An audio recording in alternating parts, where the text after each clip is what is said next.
Okay, good morning. आज हम लोग टॉपिक पढ़ने जा रहे हैं ग्रेटेस्ट इंटीजर फंक्शन। ठीक है, इसका एक लेक्चर हम लोग कर लिए हैं। सेकंड लेक्चर पर आज हम लोग बात करेंगे। ठीक है, जनरली इस टॉपिक में बच्चों को कुछ प्रॉब्लम्स आता है due to greatest integer, but हम लोग कोशिश कर रहे हैं कि वो प्रॉब्लम नहीं आए, चीज़ समझ में आए। तो कुछ एग्जांपल्स लास्ट में हम लोग कुछ फंडामेंटल कंसेप्ट्स, थ्योरीज और कुछ एग्जांपल्स हमने लास्ट क्लास में दिया था। ठीक है, उसी चीज़ को बढ़ाते हुए हम लोग आगे के कुछ प्रॉब्लम्स को और देखते हैं। ठीक है, और कुछ इजी प्रॉब्लम से स्टार्ट करते हैं और फिर धीरे धीरे जो इसमें और सब कंसेप्ट्स है उसको लिया जाएगा। जैसे एक बहुत ही आसान सा एक क्वेश्चन है, देखते हैं हम लोग। क्वेश्चन है आपके पास like 0 to 10। Okay, greatest integer 1 + dx, ये क्वेश्चन है। सिम्बॉल्स का मतलब है वो आपका ग्रेटेस्ट इंटीजर है। ठीक है, ये जो सिंबल है इसका मतलब है वो दिया हुआ, गिवन रहता है। ये जब दिया रहता है तभी मानते हैं, नहीं तो इसको सिंपल ब्रैकेट हम लोग समझते हैं। अब देखिए ये जो क्वेश्चंस है इसको हम लोग कैसे बनाएं। सबसे पहले आपको लास्ट डे एक फार्मूला बताया गया था कि अगर x + n हो, ठीक है, n को हम लोग कैपिटल n लेते हैं जिससे आपको लगे कि हाँ ये ना अच्छी बात नहीं है, n है, जहाँ पे n बिलोंग टू क्या हो, इंटीजर हो। और दैट केस में एक रिजल्ट दिया था कि दिस प्लस दिस, ये एक फार्मूला, मतलब 2-3 फार्मूला भी अगर ग्रेटेस्ट इंटीजर का यहाँ पे हम लोग सीख जाएं तो आगे हम लोगों को काम आएगा। और जब इतना बंडल में क्वेश्चन आ रहा है और जब यही 2-3 फार्मूला यूज़ हो रहा है, इसका क्या मतलब है? इसका मतलब है कि ग्रेटेस्ट इंटीजर जब भी आएगा बेसिकली यही सब 4-5 फार्मूलाज हमारे यूज़ होंगे। उसमें अगर 2-3 आपको याद रहेंगे तो कितना अच्छा बात है। तो अब देखिए, मतलब अगले स्टेप में आप क्या जाओगे, इस फार्मूला का इस्तेमाल करो। ठीक है, 0 से 10 कर लो और x⁻⁴ कर लो एंड +1 कर लो, ये आपका हो गया। सेपरेट चाहो तो आप कर लो, चलो आप सेपरेट कर लेते हैं। 0 से 10 x⁻⁴ और ये आपका dx एंड 0 से 10 एंड dx। ठीक है, अब देखिए, अब इसके बाद इसका तो आप आराम से कर लीजिएगा इंटीग्रेशन, कोई प्रॉब्लम नहीं है। 10 ही आएगा, x आएगा, 10 - 0 10 आएगा। अब यहाँ पे हम लोग आते हैं, इस पे क्या करें। आपको कंसेप्ट दिया गया था कि आपके x के लिए जब भी ये इंटीजर होगा वहाँ पे ये डिसकंटिन्यूअस हो जाएगा। यही कंसेप्ट था, है ना। आपके x के लिए जहाँ पे भी मान लिया हम 0 पुट किए या 10 पुट किए, तो हो सकता है कोई ऐसा भी वैल्यू 0 से 10 के बीच में हो जहाँ पे इंटीजर बन जाए, अंदर में x⁻⁴ इंटीजर बन जाए, तो वहाँ पे आपको क्या होगा, वहाँ पे वो डिसकंटिन्यूअस हो जाएगा। ठीक है, तो चलो चेक करते हैं ना, चेक करते हैं। हम लोग को 0 से 10 जाना है और हम लोग देखते हैं कि क्या क्या बन सकता है। क्या अच्छा ये सोचो कि x⁻⁴ 0 कब बन सकता है, ये सोचते हैं। भाई पॉजिटिव नंबर जब पुट करोगे तो पॉजिटिव ही रिजल्ट आएगा। ठीक है, नेगेटिव रिजल्ट तो आएगा नहीं। तो 0 से 10 में हम लोग ये मान के चलते हैं 0 कब आएगा, जब x का वैल्यू 0 आ जाए। ये समझ में आया हम लोग को। फिर देखते हैं ये 1 कब बन सकता है, ये सोचते हैं। सिंपली जब x का वैल्यू 1 हो जाए। अरे वाह। अब ये सोचते हैं कि ये 2 कब बनेगा, ये जो है, ये जो भी है, ये 2 कब बनेगा, ये सोचते हैं जब 2⁻³ हो जाए, यानी कि 8 हो जाए। अच्छा, मतलब हम x 8 तक जा चुके हैं, समझिएगा बात को। और उसके बाद हम ये जानने की कोशिश करें कि ये 3 कब बनेगा, तो 3 आपका आएगा 3³ यानी कि 27। लेकिन हमको कहाँ तक जाना है, 10 तक जाना है। इसका मतलब है कि लास्ट इंटीजर जो हम लोगों को मिलेगा वो मिलेगा 2। तो सबसे पहले 0 मिलेगा जो कि 0 ही पे मिल जाएगा, और 0 के बाद 1 मिलेगा, तो 0 के बाद 1 1 ही पे मिल रहा है, तो एक तो आप इसको ऐसे तोड़ दो, हो गया। ओके, अब 1 आ जाओ, 1, उसके बाद 2 कहाँ मिलेगा, ये सोचो। 1 पे तो ये 1 होगा, 2 कब मिलेगा, जब ये 8 हो जाएगा। इसका ये मतलब है कि इसके बीच में जो भी वैल्यू है वो वहाँ पे 1 पॉइंट कुछ इसका रिजल्ट देते रहेगा। ओके, अच्छा 3 के लिए आपको क्या करना होगा, 3 के लिए आपको जाना होगा 27 पे, और हमारे पास सिर्फ 10 ही है, तो इसका मतलब कि सिर्फ इतना ही दो चाहिए। हो गया। उम्मीद करते हैं कंसेप्ट आपको समझ में आ रहा होगा। dx का इंटीग्रेशन x होगा एंड 0 से 10 होगा। अब देखो 0 से 1 के बीच में देखो एक चीज़ आप दिमाग में रखो कि लोअर एंड अपर पुट नहीं होता है, याद रखिएगा। मतलब आप लिमिट ले रहे हो ना, खुद सोचो। हम बार बार, आप बचपन से जब से डेफिनेट पढ़ रहे हो, 11th में पढ़े होगे, ठीक है, 12th में पढ़ रहे हो, डेफिनेट में क्या बोला, ये लिमिट है, लिमिट, LIMIT, लिमिट। लिमिट का मतलब क्या होता है, जैसे x टेंस टू 2, वो भी लिमिट है। तो आप 2 नहीं यूज़ करते हो, 2 + 2 - ऐसे यूज़ करते हो। तो ये 0 नहीं यूज़ करना, 0 से ज़्यादा यूज़ करना है। यहाँ 1 नहीं यूज़ होना, 1 से कम यूज़ होना है, ठीक है, क्योंकि 1 से ज़्यादा तो हम जा नहीं सकते हैं, और 0 से कम यहाँ नहीं जा सकते। तो यहाँ पे 0 से थोड़ा ज़्यादा, यहाँ पे 1 से थोड़ा सा कम। तो भाई 0 पे ये 0 हो रहा था, और उसके बीच में जो भी नंबर्स आप यूज़ करिएगा क्या हो जाएगा, सिंपली 0 ही हो जाएगा। 0 पॉइंट कुछ, 0 पॉइंट कुछ, 0 पॉइंट कुछ आते रहेगा, जिसका इंटीजर ग्रेटेस्ट इंटीजर 0 बनते जाएगा। इसका मतलब है कि 0 से 1 के बीच में इसका बिहेवियर सिंपली 0 होगा। ओके, अब भाई 1 से 8 में, 1 पे ये 1 है, 8 पे 2 है, मतलब 1 से 8 के बीच में ये 1 पॉइंट कुछ करते रहेगा। 1 पे 1 है, 8 पे ये 2 है, इसका ये मतलब हुआ कि 1 से 8 के बीच में ये 1 पॉइंट कुछ होगा, जिसका ग्रेटेस्ट इंटीजर 1 बन जाएगा। चलिए हो गया। 8 पे ये 2 बनेगा, और 3 तो बन नहीं सकता है, क्योंकि उसके लिए 27 चाहिए, ठीक है। उसके लिए क्या चाहिए, इसको 3 बनने के लिए 27 चाहिए x का वैल्यू, जो कि हमारे पास है नहीं।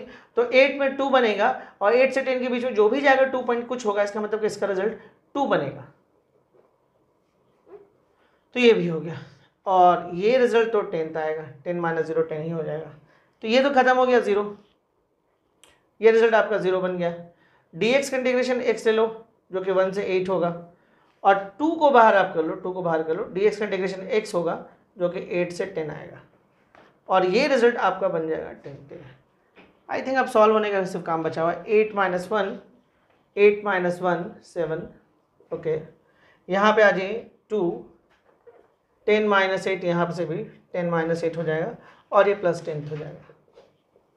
ओके, 8 - 1 हो गया, ये 7, ठीक है। 10 - 8 आपका हो जाएगा 2, 2 + 2 4 और +10, ठीक है। तो ये हो जाएगा, I think right answer is 21, बन गए। और कहीं पे भी कोई दिक्कत नहीं आना चाहिए, बहुत सिंपल क्वेश्चन था, बहुत आसानी से इस क्वेश्चन को हम लोग बनाए। देखिए, थोड़ा भी दिक्कत हो थोड़ा सा पॉज करिए, थोड़ा रुकिए, कॉपी पेन लेके बैठिए, थोड़ा सोचिए, उम्मीद करते हैं दिक्कत नहीं आएगा, ठीक है। मिटाया जाए इसको, ओके। अगले क्वेश्चन में चलिए हम लोग मूव करते हैं, बढ़ते हैं, नेक्स्ट क्वेश्चन पे आते हैं, इसको मिटा देते हैं।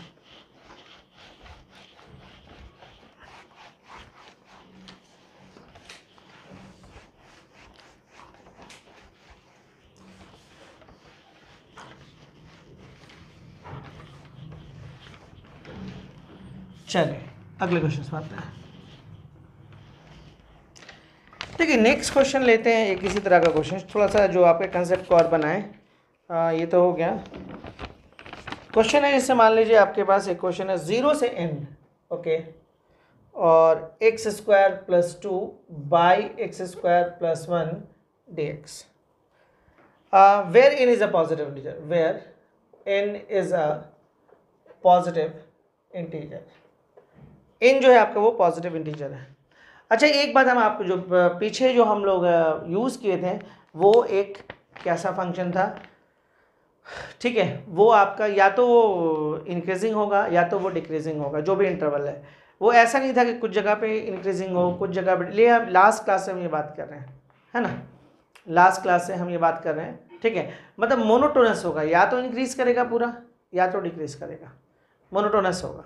ऐसा नहीं, नॉन मोनोटोनस नहीं होगा कि कुछ जगह इंक्रीज कुछ जगह डिक्रीज, ऐसा नहीं होगा, तो पूरा इंक्रीज या होगा तो पूरा डिक्रीज, उस इंटरवल में। अब चलिए इस क्वेश्चन में आते हैं, 0 से n x² + 2 / x² + 1 dx, when n is a positive integer, और ये जो सिंबल है आपका, ये आपको शो कर रहा है GIF को, ग्रेटेस्ट इंटीजर फंक्शन को। तो चलिए अब कैसे बनाते हैं। देखिए, ये क्वेश्चन थोड़ा सा ठीक लग रहा है। देखिए, आप इसको ऐसे कर सकते हैं क्या, कभी कभी फिर से लिखा जाता है क्वेश्चन को, कई बार ऐसा होता है, ऐसा नहीं कि मिला और पिछली बार में कुछ ना कुछ आइडिया मिल रहा था, इस बार भी मिल सकता है। जैसे कुछ लोग ये सोच सकते हैं कि हम 0 पुट कर लें तो मेरे को अंदर में 2 मिल रहा है, अच्छा, मतलब पहला जो आपको इंटीजर मिलेगा वो 2 मिलेगा। लेकिन n आपको सिर्फ ये दिया है कि पॉजिटिव है, n के बारे में कुछ भी हमारे पास नहीं है डायरेक्ट कि कौन सा पॉजिटिव। तो जब आपको खुद पता है कि जब 0 से 4 जाते हैं और ग्रेटेस्ट इंटीजर लेते हैं, तो सोचिए कितना बार टूटता है, 0 से 1, 1 से 2, 2 से 3, 3 से 4, इतना बार टूटता है, और n के बारे में यहाँ पे कुछ भी नहीं लिखा है। तो आप समझ रहे हैं कितना दिक्कत होगा। तो इसका मतलब ये हुआ, देखिए हम सोचने का तरीका बता रहे हैं, मतलब सिर्फ 0 से 4 गए तो 4 बार हमको तोड़ना पड़ा इस क्वेश्चन के लिए, ठीक है। लेकिन अब इस क्वेश्चन पर हम आते हैं 0 से n के लिए, तो n तो हमारे पास है नहीं, तो इसका मतलब है कि आप n के लिए आप कैसे काम करिएगा, दिक्कत ये, अगर मान ली 1 होता, 2 होता, 3 होता, 4 होता, कुछ भी होता, तो अकॉर्डिंगली हम लोग काम, सिर्फ ये बोला कि n पॉजिटिव इंटीजर है। इसका मतलब है कि क्वेश्चन में कुछ ना कुछ ऐसा कंसेप्ट है जो इसका ज़रूरत नहीं पड़ रहा है, इसका मतलब n का हम लोग को ज़्यादा ज़रूरत नहीं पड़ेगा। एक चीज़ आप नोटिस करें, ये x² + 1 है, तो ऊपर में भी x² + 1 बोल सकते हैं आप, +1, ध्यान से देखिएगा। इसको थोड़ा सा हम फिर से लिखते हैं क्वेश्चन को, शायद कुछ निकल के आ जाए। तो ये 1 + 1/x² + 1 dx, ध्यान दीजिएगा। अब देखिए, अब नोटिस करिए जो हम बोले जा रहे हैं।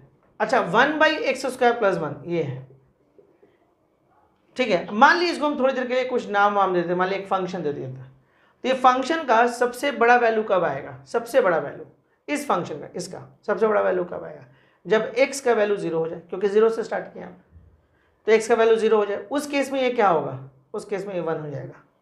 लेकिन जैसे जैसे आप वैल्यू बढ़ाते जाते हैं, ठीक है, जैसे जैसे कुछ भी 0.1, 0.2 या 1, 2 कुछ भी, तो जैसे आप मान ली 1 ही रखें, तो 1 और 1 कितना, 2। अब देख रहे हैं, अब ये वैल्यू जो है छोटा है कंपेरेटिवली 1 से, मान ली 2 के 2² 4, 4 + 1 5 और छोटा हो गया। 3 रखी, 3² 9, 9 + 10, या 3.2 रखिए, ये तो बोला 0 से n जाना है, ये थोड़े बोला कि सारा इंटीजर लेना है।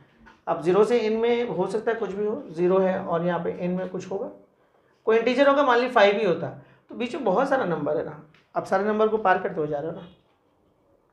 तो बोलने का ये मतलब है कि सपोज यहाँ पे इस जगह पे अगर मान लो कि हम 3 रख देते हैं, तो 3² 9, 1 10 और छोटा हो जा रहा है। लेकिन एक चीज़ आप नोटिस करो, जितना भी हो ध्यान से देखोगे, ये आपको फ्रैक्शन पार्ट आ रहा है, फ्रैक्शन पार्ट नोटिस करोगे, सिर्फ 0 पे ही ये 1 होता है, ध्यान रखो, सिर्फ 0 पे ही ये आपको 1 बचेगा। और हम आपको बताया ना, लोअर नहीं यूज होता और अपर भी नहीं यूज होता, लिमिट है ये, तो मतलब 0 से थोड़ा ज़्यादा यूज़ करना है।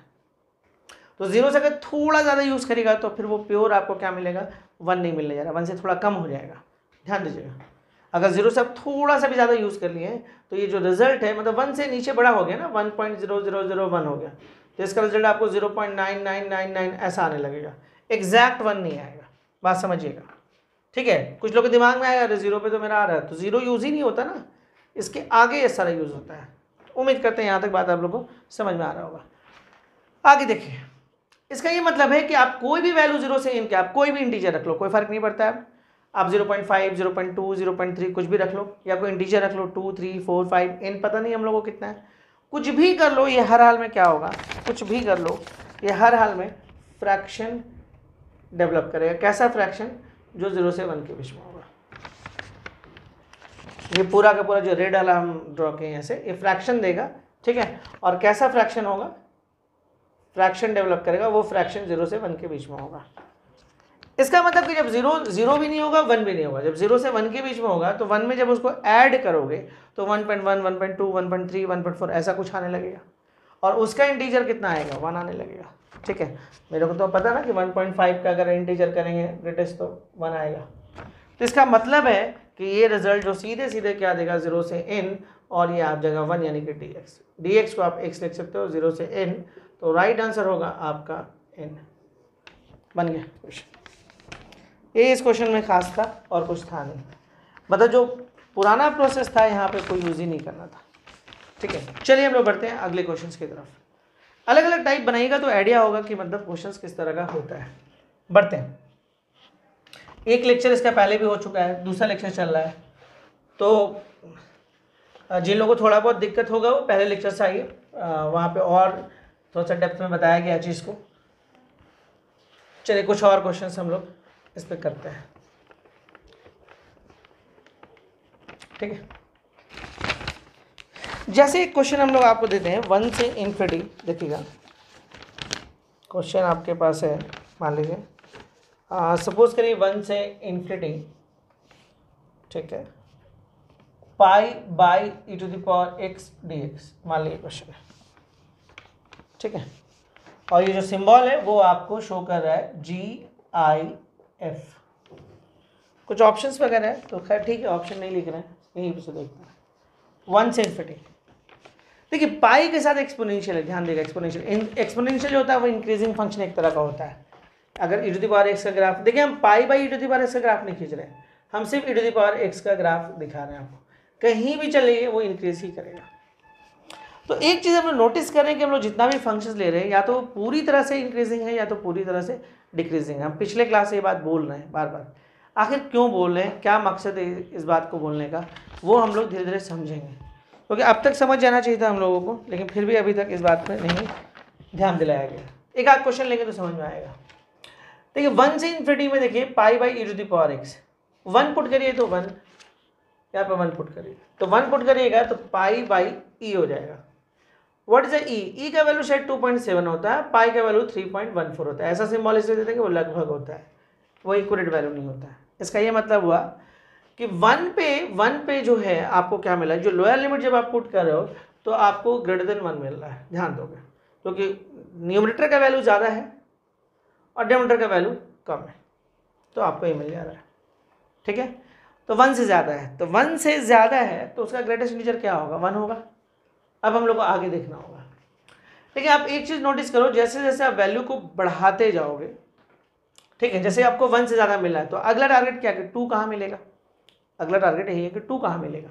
ठीक है, जब ये इस लोअर पे आपको ये 1 से ज़्यादा दे रहा है तो 1 के बाद 2 आएगा, 2 कहाँ मिलेगा वो जानने की कोशिश करते हैं।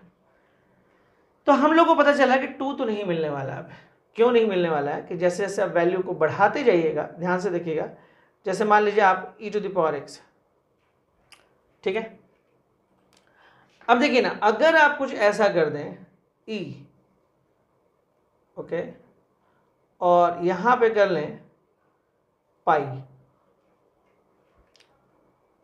ठीक है, ध्यान दीजिएगा, यहां पे आप पाई कर दें, मतलब यहां पे कुछ नहीं तो यहाँ पे ये लॉग पाई लिख देते हैं, चलिए ठीक है, लॉग पाई, तो यहाँ पे बेस क्या होगा e। ln पाई में बेस लिखने का जरूरत नहीं है, वो नोन होता है बेस, तो जब लॉग लिखे तो चलिए बेस ही दे रहे हैं। एक फार्मूला है उसको याद ही कर लीजिए आप, ये फार्मूला है, ठीक है, बहुत काम का फार्मूला है। ठीक है, अगर बेस आपका यहाँ और यहाँ सेम हो तो वो रिजल्ट यहाँ लिखा जाता है। जैसे आप देख लीजिए a log x, result x हो गया। आप देखिए 2 log 2x, रिजल्ट आपका x हो जाएगा। 5 log 5x, मतलब यहाँ सेम हो तो जो रिजल्ट है वो लिखा जाता है। सिंपल सा बात है ये। तो देखिए ये हम लोग को ये लग रहा है कि 1 पे तो ये 1 से ज़्यादा हो रहा था, लेकिन दिक्कत क्या है कि ये डिक्रीजिंग में जाएगा। अंदाज़ा लग रहा है आपको, ये डिक्रीज होते जाएगा रिजल्ट। आप जैसे जैसे वैल्यू को बढ़ाते जाइए, जैसे मान लीजिए e² कर लीजिए, ऑब्वियसली e² पाई से बड़ा है, 2.7 इंटू 2.7 वो पाई से बड़ा हो जाएगा। तो हम लोग को ये जो वैल्यू है वो आपको 1 से कम मिलने लगा। और बढ़ाइए, और बढ़ाइए, तो ये वैल्यू आपको अब छोटा मिलने जा रहा है। मतलब ये बढ़ेगा नहीं, 1 से 2, 2 से 3, 3 से 4 नहीं जा रहा है, वो डिक्रीज कर रहा है। तो हम मतलब ये डिक्रीजिंग ऑर्डर में है। इसका ये मतलब हुआ कि आपको ये देखना होगा कि 1 पे 1 से ज़्यादा है, और जैसे जैसे आगे बढ़ेंगे बहुत हुआ तो 1 हो सकता है, फिर कम होने लगेगा। तो हम इस बात में इंटरेस्ट लेने लगे कि 1 कब होगा, तो 1 आई थिंक ए वाले केस में हो जाएगा। क्यों? क्योंकि इसका अब एक और क्वेश्चन आता है दिमाग में कि क्या ये जो वैल्यू हम लिए हैं 1 से ज़्यादा है। एक दिमाग में ये बात आ सकता है। तो हम आपको एक आइडिया देते हैं। देखिए लॉग, ध्यान देगा, एक ग्राफ बनाते हैं हम आपके लिए लॉग का, शायद थोड़ा सा बात आपको समझ में आए। ये हम एक ग्राफ बना दिए, ओके। देखिए लॉग ई बेस ई जो होता है वो 1 होता है, ठीक है। और अगर यहाँ पे आप ई से कुछ बड़ा रख दीजिए, जैसे मान लीजिए 5 रख दीजिए, तो मेरे को ये बात पता नहीं कि इसका वैल्यू क्या आएगा, लेकिन एक बात कंफर्म होके बोल सकते हैं कि जो भी वैल्यू आएगा वो 1 से ज़्यादा होगा। कैसे पता चला? जब इससे यहाँ पे बड़ा आ जाता है ना, तो वैल्यू आपको 1 से ज़्यादा होने लगता है। ये बात समझ लीजिए। इससे अगर यहाँ पे जैसे e² कर दिए हम, तो ये और ये तो 1 हो जाएगा, 2 यहाँ आ जाएगा, तो इसका वैल्यू कितना आएगा? 2 आएगा। तो बड़ा सिंपल सा कंसेप्ट है, अगर इसके बेस से ये ज़्यादा बड़ा हो जाए तो वैल्यू आपका 1 होगा। और अगर कुछ ऐसा हो जाता है, मान लीजिए यहाँ पे log पाई और यहाँ पे देखिए ये जो आपका बेस है बड़ा है और ये छोटा है, तो इसका वैल्यू 1 से कम आएगा। ये बड़ा सिंपल सा बात है, इस चीज़ को समझिए, बहुत जगह पे काम आता है कंसेप्ट।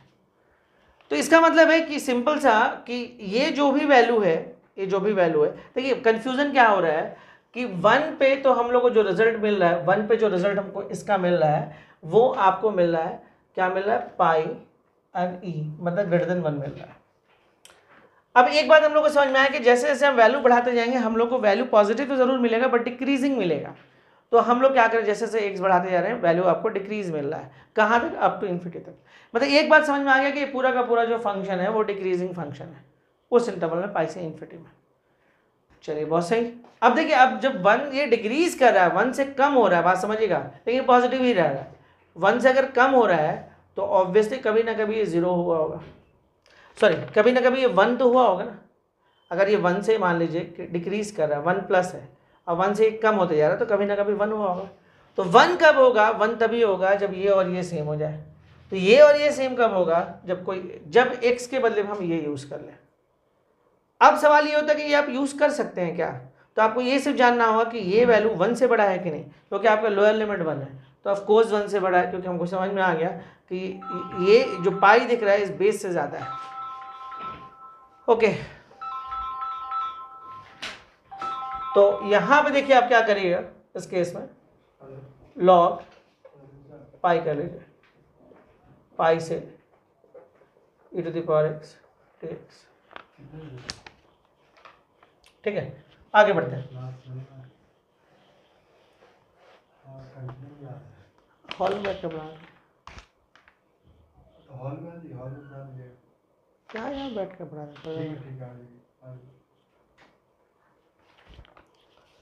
प्लस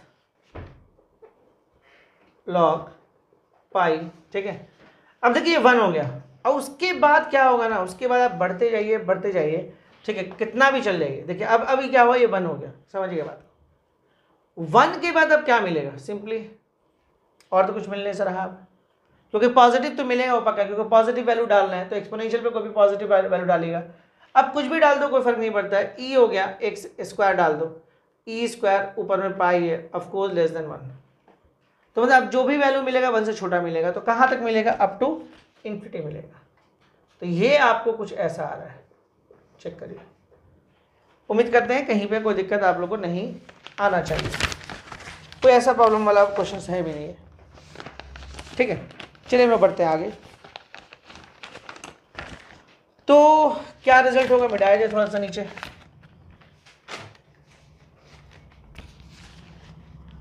एक मिनट,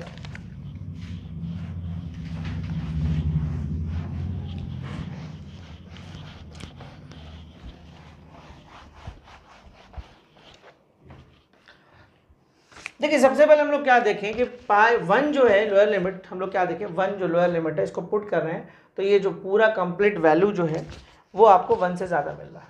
तो हम लोग को ये लगा कि हो सकता है आगे 2 भी मिले, कहीं पर 1 से ज़्यादा मिल रहा है तो कोई और इंटीजर भी शायद मिले।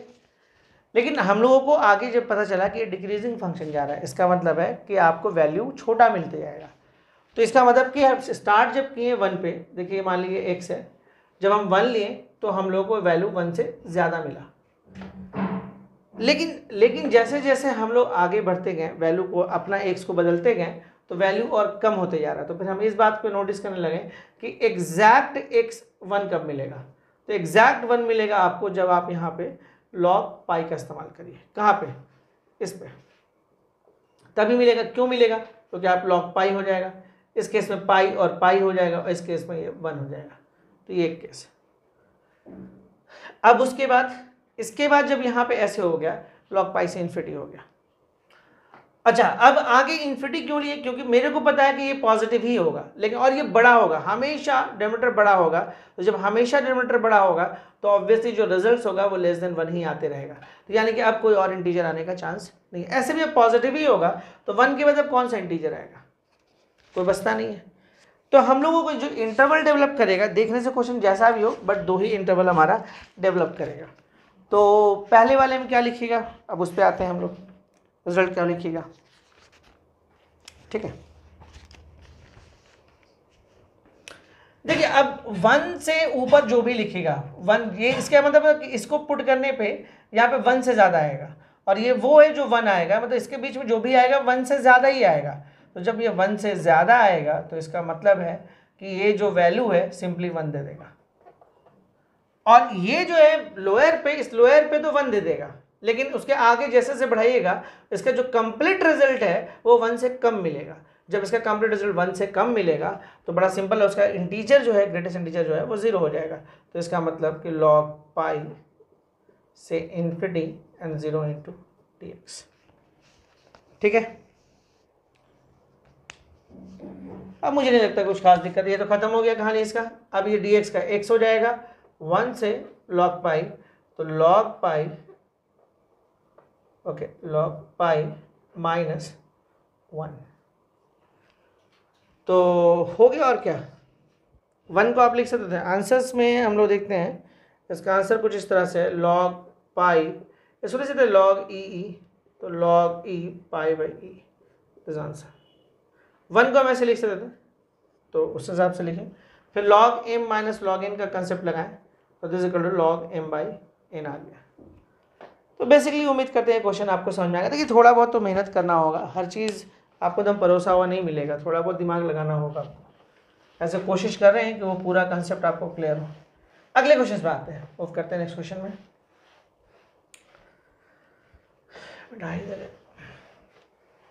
देखिए नेक्स्ट क्वेश्चन देखते हैं हम लोग। चलिए एक आसान क्वेश्चन से पढ़ते हैं, एकदम आसान क्वेश्चन से। देखिए दिक्कत तब ज़्यादा होता है ना जब कुछ और इन्वॉल्व होने लगता है क्वेश्चन में, तो थोड़ा सा दिक्कत बढ़ता है। ये खैर बहुत आसान है, क्वेश्चन लिखते हैं पहले। If f x is equal to greatest integer x, और x जो है आपका लेस देन -1 है पहला, और ये मॉड x है जो कि -1 से 1 डेवलप करेगा, और ये आपको ग्रेटेस्ट इंटीजर है, ठीक है, -x ये इतना है, ठीक है, और ये दिखा रहा है x ग्रेटर देन 1। तो आपसे सवाल पूछा जा रहा है कि बताइए कि देन -2 से 2 fx dx क्या होगा, और ये जो सिंबल है वो आपको GIF शो कर रहा है। ये क्वेश्चन है, ठीक है, आसान क्वेश्चन है, देखा जाए तो बहुत आसान है।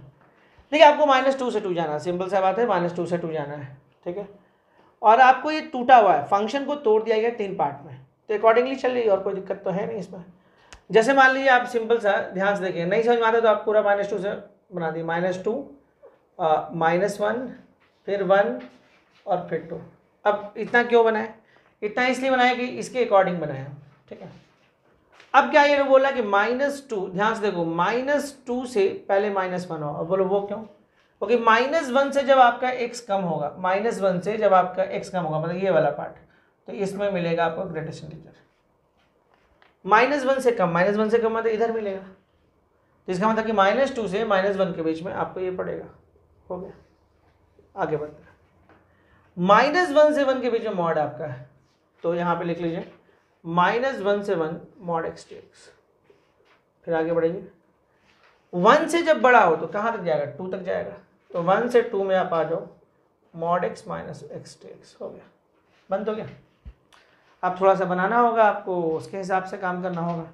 -2 से -1, देखिए -2 से -1, तो आप खुद सोचिए इसके बीच में आप कुछ भी पुट करिए, जैसे मान लीजिए -1.5 पुट करिए, तो ये कितना आएगा, -2, लेफ्ट वाला इंटीजर की तरफ आएगा, और इनके बीच में कोई और इंटीजर है नहीं, तो इसके बीच में आप कुछ भी लीजिएगा तो कितना हो जाएगा, -1 हो जाएगा।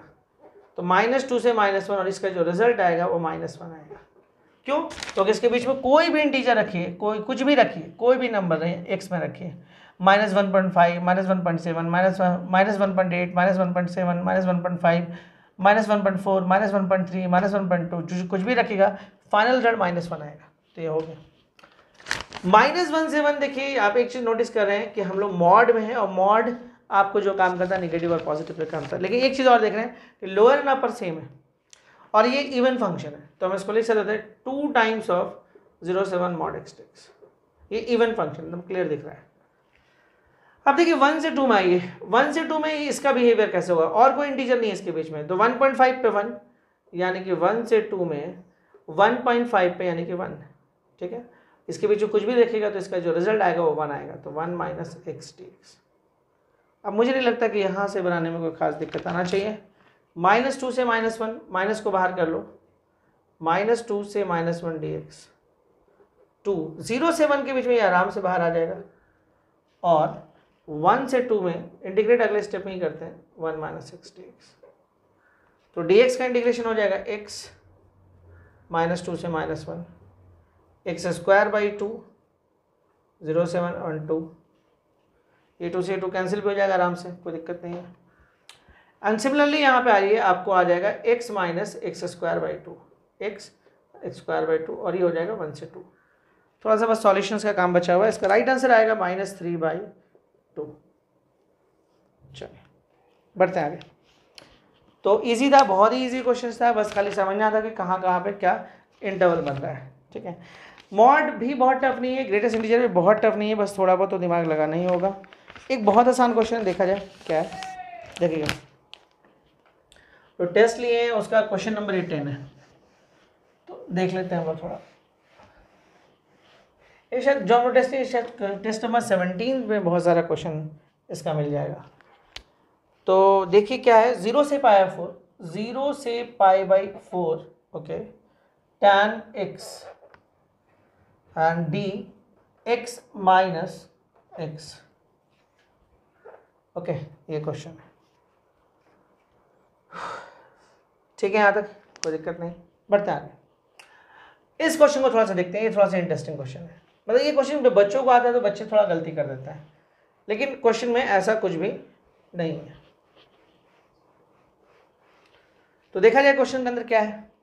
ठीक है, 0 से π/4 tan x dx, अच्छा d के साथ x माइनस x दे दिया है। ऐसा आपको पता होना चाहिए कि x को हम दो पार्ट में लिख सकते हैं, ये वाला पार्ट और ये वाला पार्ट। ओके, तो ऑब्वियसली x माइनस x को हम फ्रैक्शन लिख सकते हैं। ये ऐसे इस क्वेश्चन में यूज नहीं पड़ेगा, बट ठीक है।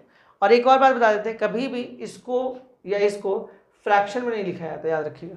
क्वेश्चन बनाने के लिए फ्रैक्शन वाला को भले हम लोग उसमें लिख देते हैं, ठीक है।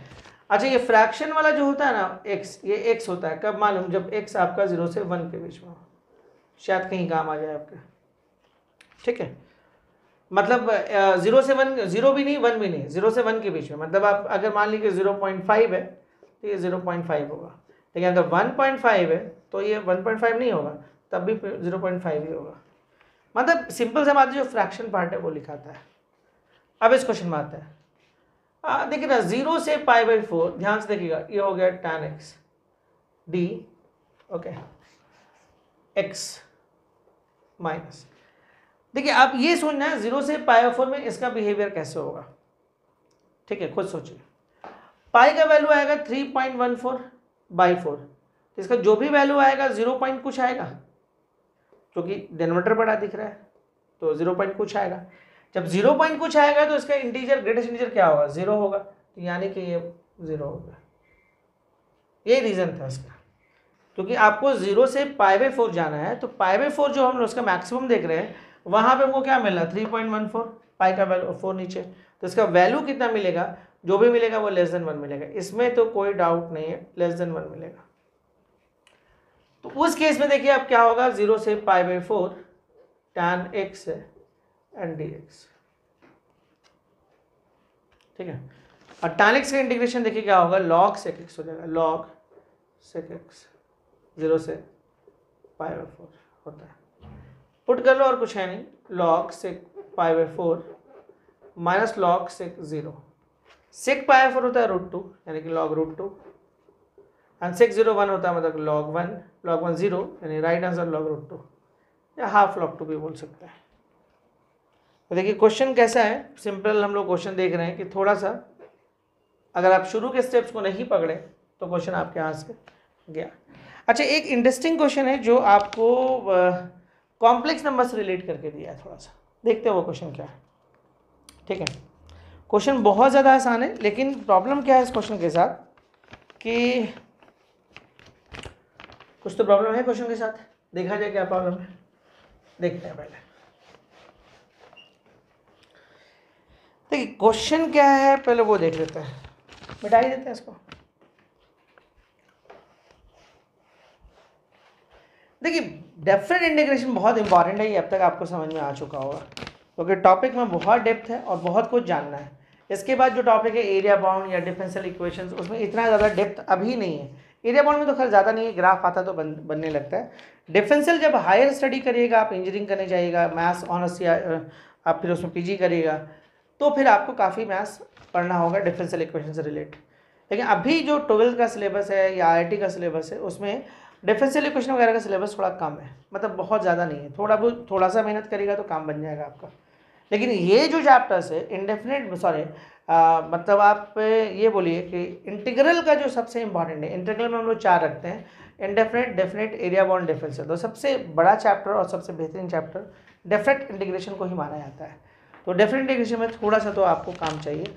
आप जितना काम इसमें किए ना, उतना काम में तो आप डिफरेंशियल और एरिया बाउंड और फिर आपको इंडेफिनेट तीनों पढ़ लीजिएगा, जितना इसमें हम लोग काम किए।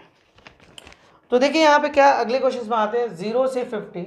ओके, आर्गुमेंट z-1 और इसका ग्रेटेस्ट इंटीजर लीजिए। ये तो देखने ही से बहुत डरावना क्वेश्चन है। यहाँ पे दे रहा है कि ये जो है वो मॉड है और ये जो है वो आपका GIF है। ये क्वेश्चन आपको दिया गया, ठीक है, GIF है।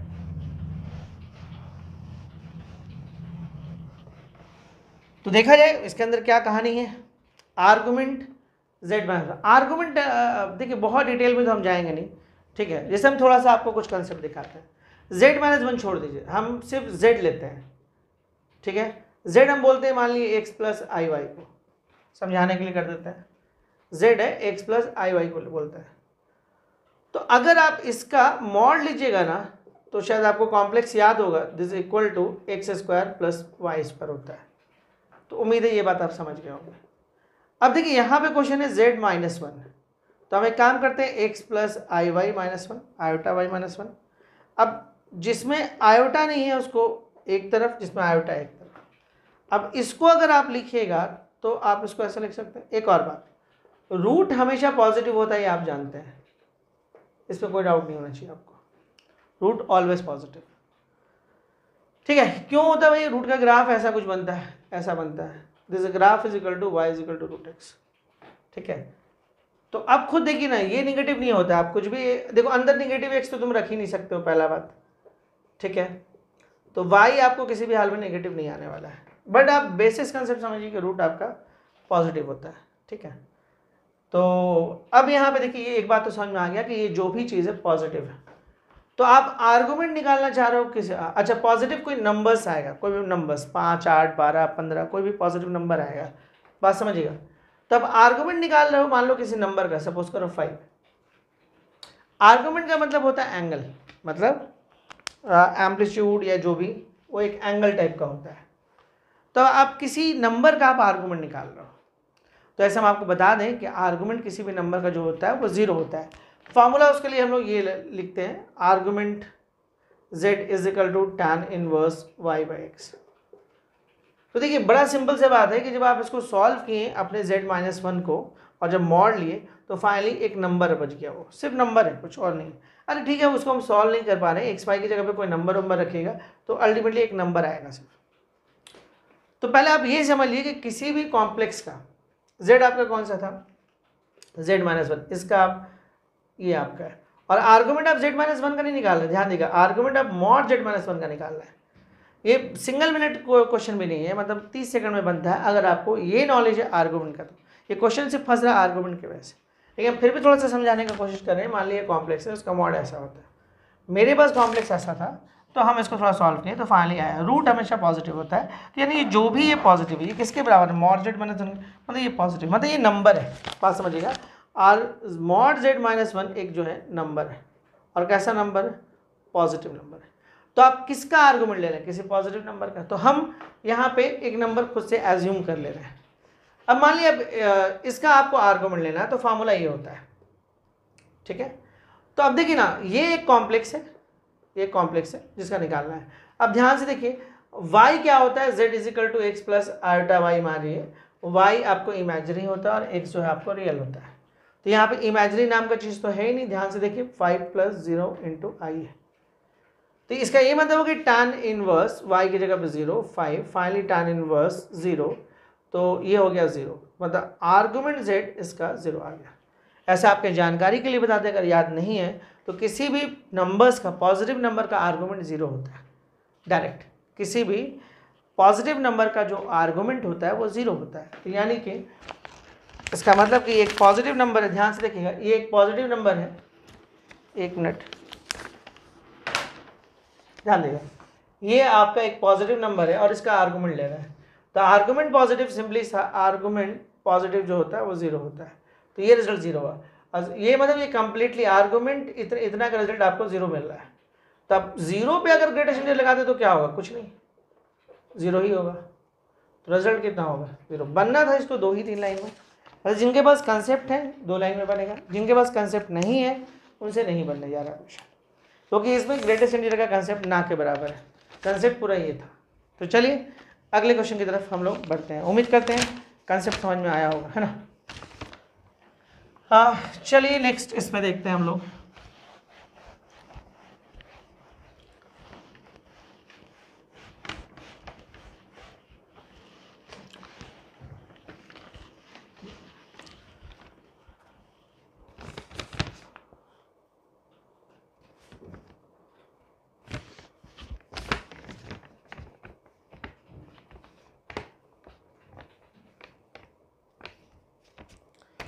ठीक है, चलिए एक आध क्वेश्चन हम और आपको कराते हैं। जैसे मान लीजिए सपोज ये क्वेश्चन हम पहले कराए हैं 1-2 जगह पे, ठीक है, बट अभी फिर से एक बार करवाते हैं, शायद कुछ कंसेप्ट बन के निकल जाए हमारा। जैसे क्वेश्चन है आपको 0 से 2 पाई, 0 से 2 पाई sin x dx greatest integer.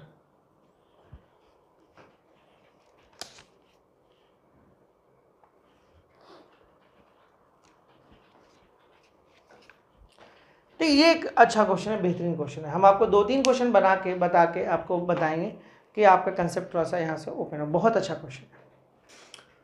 हाँ देखिए, हम लोग पिछले दिन से एक बात बोलते जा रहे हैं कि फंक्शन आपका जो होना चाहिए इंक्रीजिंग होना चाहिए या डिक्रीजिंग होना चाहिए अपने इंटरवल में।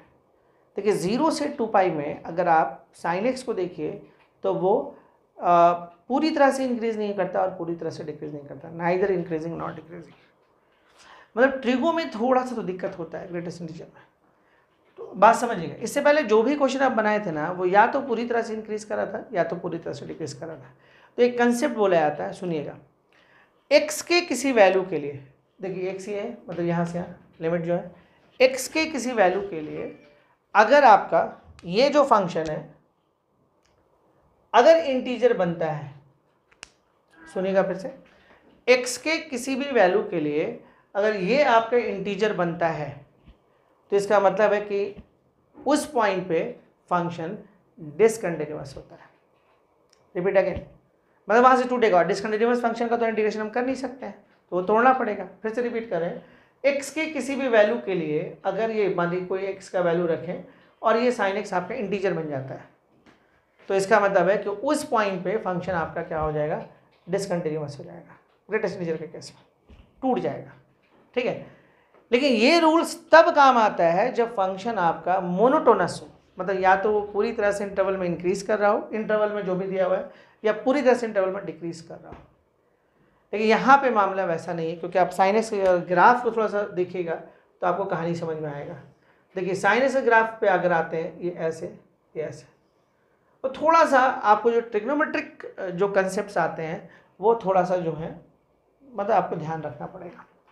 ट्रिगो पे स्पेशली आपको ध्यान रखना होगा, क्योंकि अगर ट्रिगो पे आप ध्यान नहीं रखिएगा तो फिर थोड़ा सा आपको दिक्कत आ सकता है, क्योंकि ये मोनोटोनस नहीं होता है ज़्यादातर।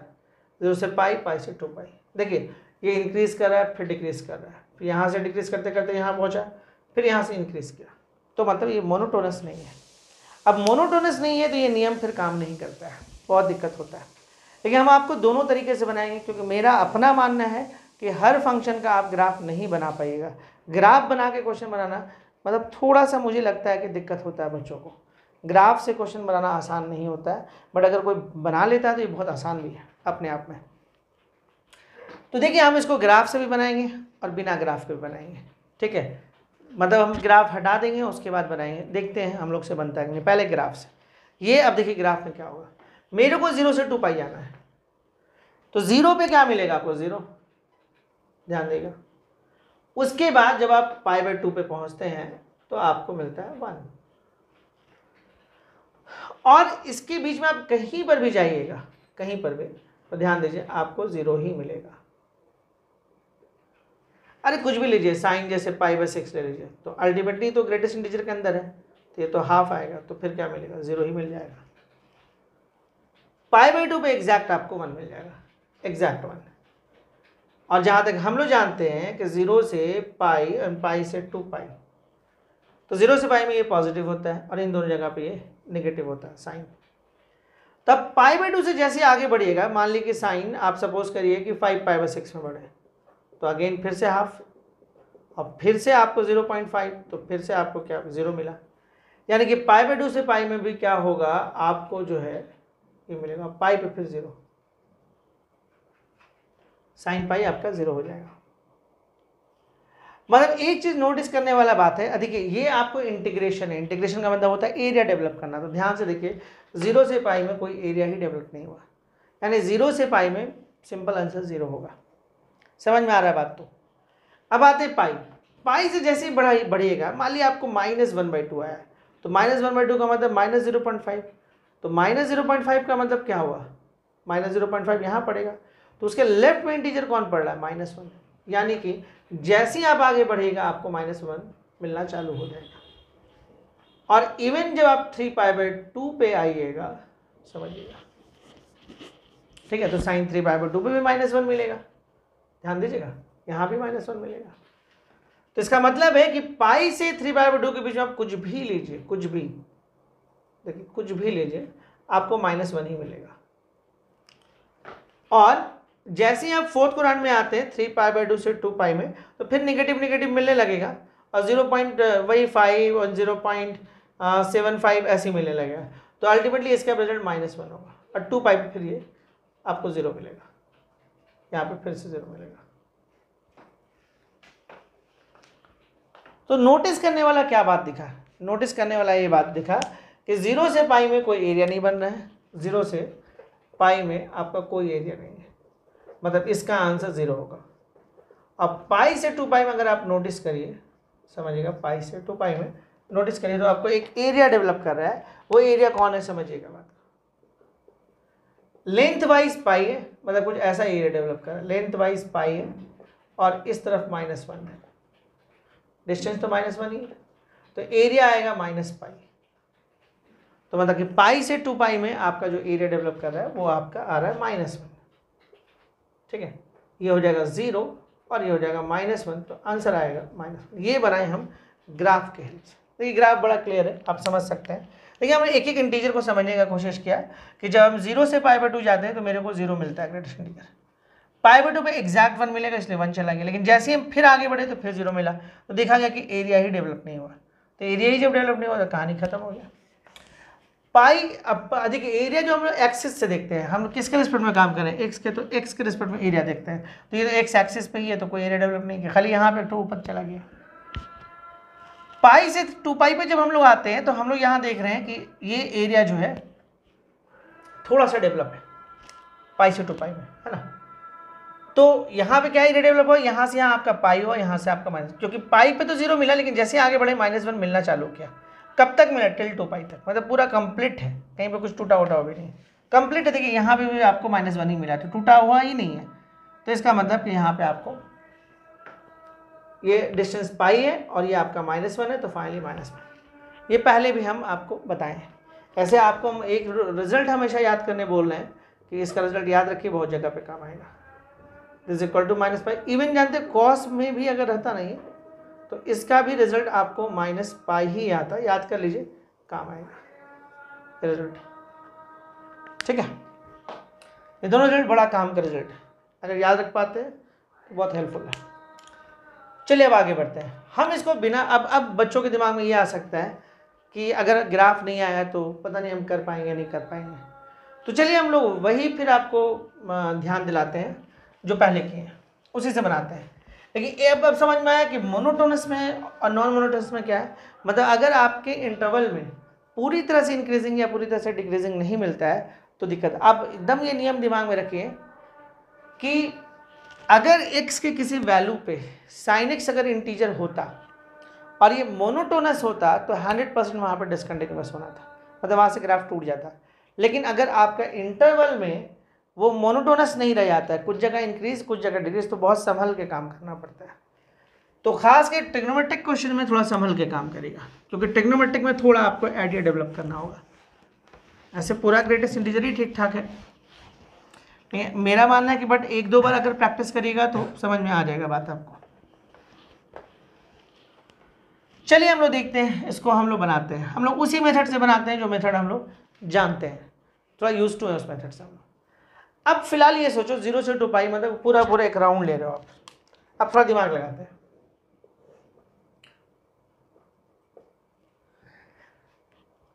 अब हम लोग थोड़ा सा दिमाग लगाते हैं। अब हम लोग क्या सोचते हैं वो देखिएगा, ध्यान दीजिएगा, ठीक है। मतलब एक चीज़ आप नोटिस किए ग्राफ में, एक चीज़ हम आपको और नोटिस करवा देता है कि हम क्या बोलना चाहते हैं। मान लीजिए हम पूरा बात बोल दिया और बिना ग्राफ के बनाए तो आप बोले बेकारी ग्राफ सीखे थे हम लोग। देखिए हम क्या बोले थे, वो सीखिए और वो समझिए।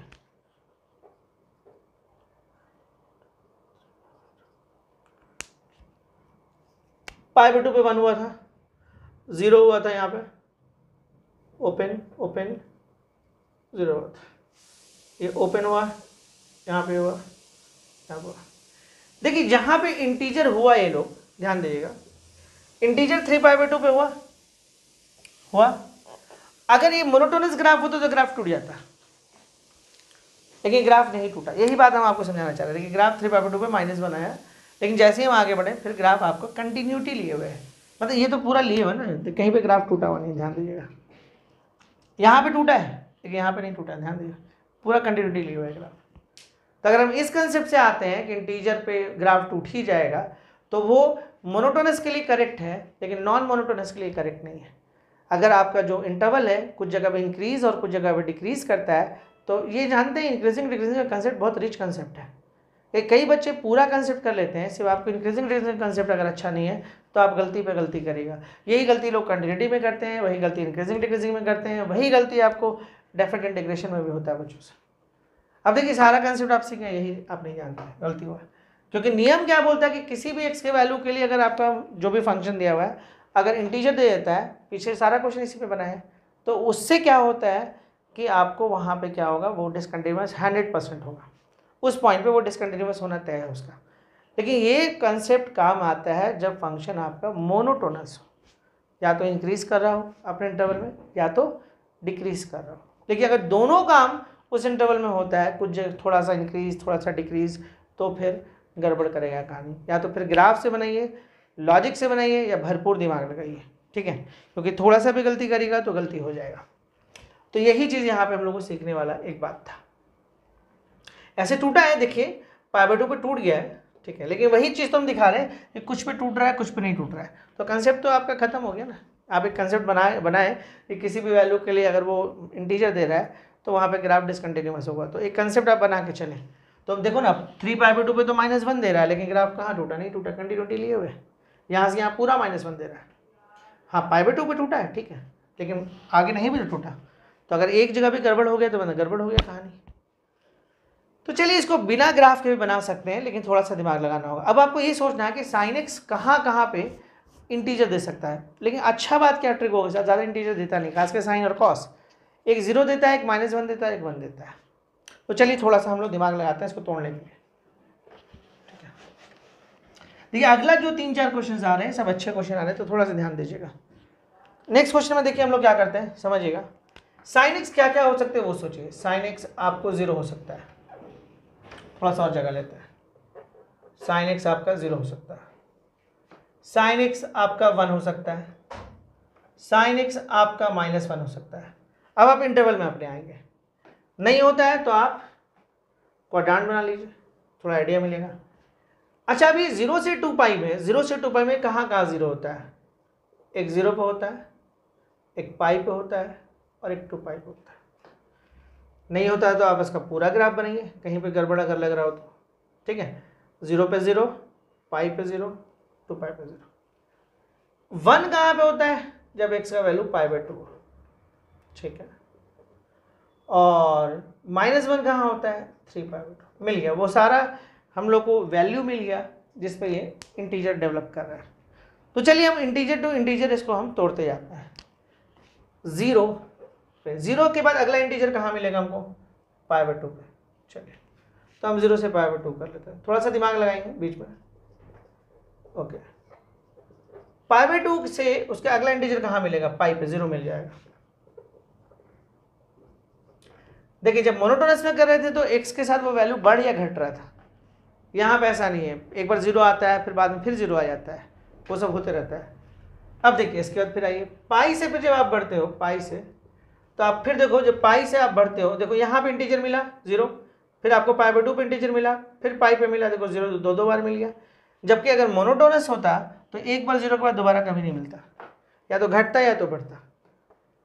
पाई के बाद फिर आप आ जाओ 3π/2, 3π/2 पे फिर से -1 मिलेगा, तो पाई से 3π/2 पे फिर से आप आ जाओ sin x dx। ऐसा नहीं कि इससे नहीं बनेगा, इससे भी बनेगा, लेकिन वही है कि थोड़ा आपको दिमाग लगाना होगा ट्रिग्नोमेट्री के कंसेप्ट में। देखिए ये, अब देखिए जो आज जो अगला सेकंड क्लास आया यही सब क्वेश्चन की वजह से आया, ठीक है। ये सब क्वेश्चन नहीं होता तो अगले दिन ही हम लोग 35 मिनट 40 मिनट लेके खत्म कर देते, लेकिन ये सब क्वेश्चन समझाना जरूरी था। अब ध्यान से देखिए, 0 से π/2 की अगर हम बात करें, 0 से π/2 की बात करें तो 0, देखो हम लोअर लिमिट लेते नहीं है, अपर लिमिट में लिया, इसके बीच में लिया जाता है। तो sin 0 क्या होता है? 0। sin π/2 1 होता है, लेकिन इसके बीच में जैसे आप कोई वैल्यू रखे, देखो कोई भी एक एंगल ले लो, sin π/6, sin π/6 1/2 0.5, अगर 0.5 का इंटीजर 0, मतलब कंप्लीटली इसके बीच में जो भी सब 0 दे देगा, तो ये पहला वाला तो 0 दे रहा है। π/2 से पाई में आओ तो एक वैल्यू इसके बीच का रखो, बाउंड्री छोड़ दो, बाउंड्री में गड़बड़ होगा हमेशा खाली, ठीक है। आप यहाँ से समझ रहे हो कि आपको छोड़े नहीं हो, हर इंटीजर के बीच में गए हो, मतलब 0 से π/2 के बीच में कोई इंटीजर नहीं मिला तो कोई टेंशन नहीं है, π/2 से पाई के बीच में भी कोई इंटीजर अगला नहीं है तो कोई दिक्कत नहीं है। तो आप इसके बीच का कोई वैल्यू रख के देखो, जैसे मान लो आप साइन सपोज करो 5π/6 रख लो, साइन 5π/6 यहाँ पे रखो, ये 5π/6 रख लो, ठीक है। तो ये देगा फिर से हाफ देगा तो 0.5, यानी कि फिर से 0 आया। याद करो 0 से पाई में 0 आ रहा था, याद करो जब हम लोग ये ग्राफ बनाए थे, थोड़ा सा याद होगा आपको, ऐसे और ऐसे बनाए थे, तो हम आपको दिखाए थे कि 0 पे 0 होगा और यहाँ पे टूटेगा ग्राफ, फिर ऐसे होगा, फिर आगे हम लोग बढ़े थे तो ग्राफ ऐसे हो गया था, ऐसे हुआ था, याद करिए ये ग्राफ बना था। देखिए इस पर 0 ही हुआ था और देखिए मेरा रिजल्ट भी 0 ही आया है। अब देखिए पाई से 3π/2 आ रहे हैं, ऑब्वियसली हम लोग कौन से क्वाड्रेंट में हैं? हम लोग थर्ड क्वाड्रेंट में हैं, तो पाई से 3π/2 में भी कोई वैल्यू बीच का रख दो तो रिजल्ट आएगा, जैसे मान लो -½ पक्का आना है, एक जगह पर कहीं ना कहीं -½ आना ही आना है, तो -½ आएगा तो -0.5 देगा, यानी कि -1 देगा, यानी पाई से 3π/2 में इस इंटीजर का वैल्यू -1 देगा। एंड सिमिलरली 3π/2 से 2 पाई में, बहुत सेंसिटिव होता है क्वेश्चन ग्रेटेस्ट इंटीजर में, तो थोड़ा सा दिमाग लगाना होगा, इसलिए हम दोनों बात आपको बताएं, सीखिए फिर अपने से थोड़ा सा प्रैक्टिस करिए। इसके कुछ शॉर्टकट्स भी हैं बट वो काम नहीं करते हैं, ठीक है। छोटा मोटा एग्जाम्स होना तो काम कर जाएंगे, लेकिन आप जेई एडवांस का एग्जाम देने जाइएगा, यूपीएससी का एग्जाम देने जाइएगा और सोचिएगा वो शॉर्टकट काम कर जाए तो मुश्किल है, ठीक है। वो आपको एग्जाम ही लिया है ना कि आपके कंसेप्ट को चेक करने के लिए, वो तुक्का नहीं खिला रहा है वो लोग।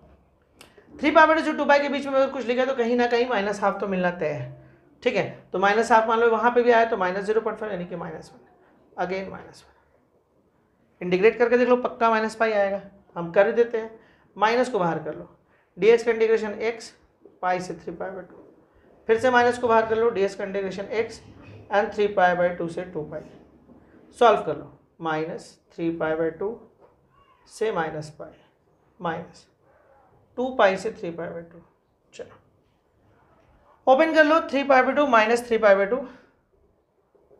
Plus pi minus 2 pi plus 3π/2, जो कटता काट लो, -π इज राइट आंसर आ गया, -π इज अ राइट आंसर। इससे इजी और क्या हो सकता है? ये अपने आप में काफ़ी आसान है, कोई दिक्कत नहीं होना चाहिए। समझ में आया? पक्का?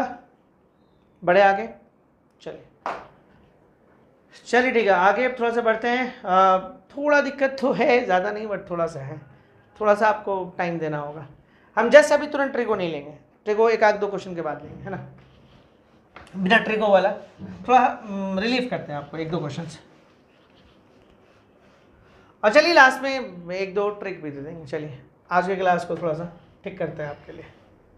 देखिए कंसेप्ट है, कंसेप्ट होगा थोड़ा बोर होइएगा, आप सोचिएगा ना कहानी सुना के पढ़ाएं इधर उधर का, ठीक है, तो वो थोड़ा मुश्किल है, क्योंकि बहुत रिच कंसेप्ट है। कॉन्सेंट्रेट आपका भी होना चाहिए, मेरा भी होना चाहिए, ठीक है, क्योंकि वीडियोज़ लेक्चर है, सबसे बड़ा दिक्कत ये है। लाइव है तो कहीं पर अगर हमसे गलती हो जाएगा तो आप बता दीजिएगा, बट हम लाइव नहीं है, ठीक है, हो सकता है कैलकुलेशन मिस्टेक हो, कहीं पे कंसेप्चुअल कहीं पे हल्का सा गलती कर दी हो, तो वो वीडियोज़ लेक्चर है तो थोड़ा दिक्कत तो हो जाता है, ठीक है।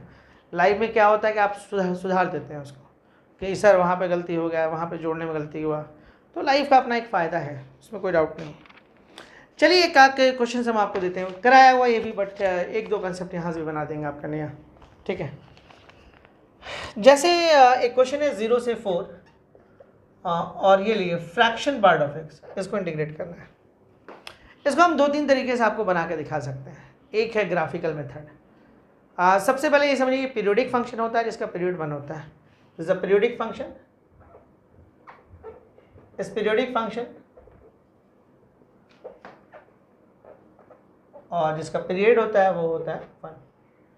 ग्राफ कैसे बनता है मालूम है? ग्राफ इसका ऐसे बनता है, देखो 0 से जाएगा वो ठीक और 1 तक जाएगा, ठीक है, मतलब ये 1 से ऊपर नहीं जाएगा, y में ये 1 से ऊपर नहीं जाएगा, 1 से फिर जाता है ये 2। ग्राफ भी याद रहेगा तो बहुत सारा काम आप कर सकते हैं।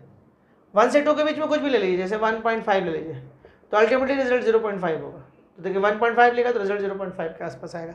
ग्राफ भी ये बात दिखा रहा है आपको। देखिए अगर 1.8 लेते हैं तो एकदम आप टॉप की तरफ बढ़ रहे हैं, ठीक है, तो 1.8 लेगा तो यहाँ कहीं पाएगा, तो यहाँ पाएगा 0.8 आएगा, तो रिजल्ट ध्यान रखना आपको। और इसीलिए बोला गया कि अगर मान लीजिए 0.5 लेते हैं, मान लीजिए 0.5 यहाँ कहीं पाएगा तो 0.5 मिलेगा, इसीलिए आपको बोला गया था कि इसका रिजल्ट x होता है। कब? जब आप 0 से 1 के बीच में आता है। 1 तो कभी हो नहीं सकता, 0 भले आप ले लें, 0 पे 0 वो अलग बात है। तो 2 से 3 में फिर ग्राफ आपका ऐसा आता है, खींच रहे तो 4 तक खींच देते हैं, और 3 से 4 में हम ग्राफ ऐसा आता है। हम फिर से बोलते हैं ग्राफ से थोड़ा क्वेश्चन हमको बनाने में दिक्कत। ग्राफ से बनाने में मज़ा कब आता है? जब 15-20 क्लास आप ग्राफ का पढ़ा दें बच्चों को, बच्चों के दिमाग में ग्राफ बनाने खुद से आ गया, तो फिर ग्राफ से काम करने में मज़ा आता है कि सामने वाला हर क्वेश्चन को अटेम्प्ट ग्राफ से ले सकता है। लेकिन जब बच्चा के पास 50-100 ग्राफ ही पड़ा हुआ है, सिर्फ बेसिक्स ग्राफ, तो वहाँ पे थोड़ा सा ग्राफ टफ पड़ जाता है। बट ठीक है, मिली जुली सरकार बनाई है, आजकल तो हर जगह इसी तरह की सरकार बनता है। कुछ क्वेश्चन ग्राफ से बना लो, कुछ क्वेश्चन कंसेप्ट से बना लो, जिससे जो बनता है जल्दी उससे बना लो। बस बेसिक से ही चीज़ है जल्दी। आज भी तो हर चीज़ जल्दी के चक्कर में लोग लगे रहते हैं।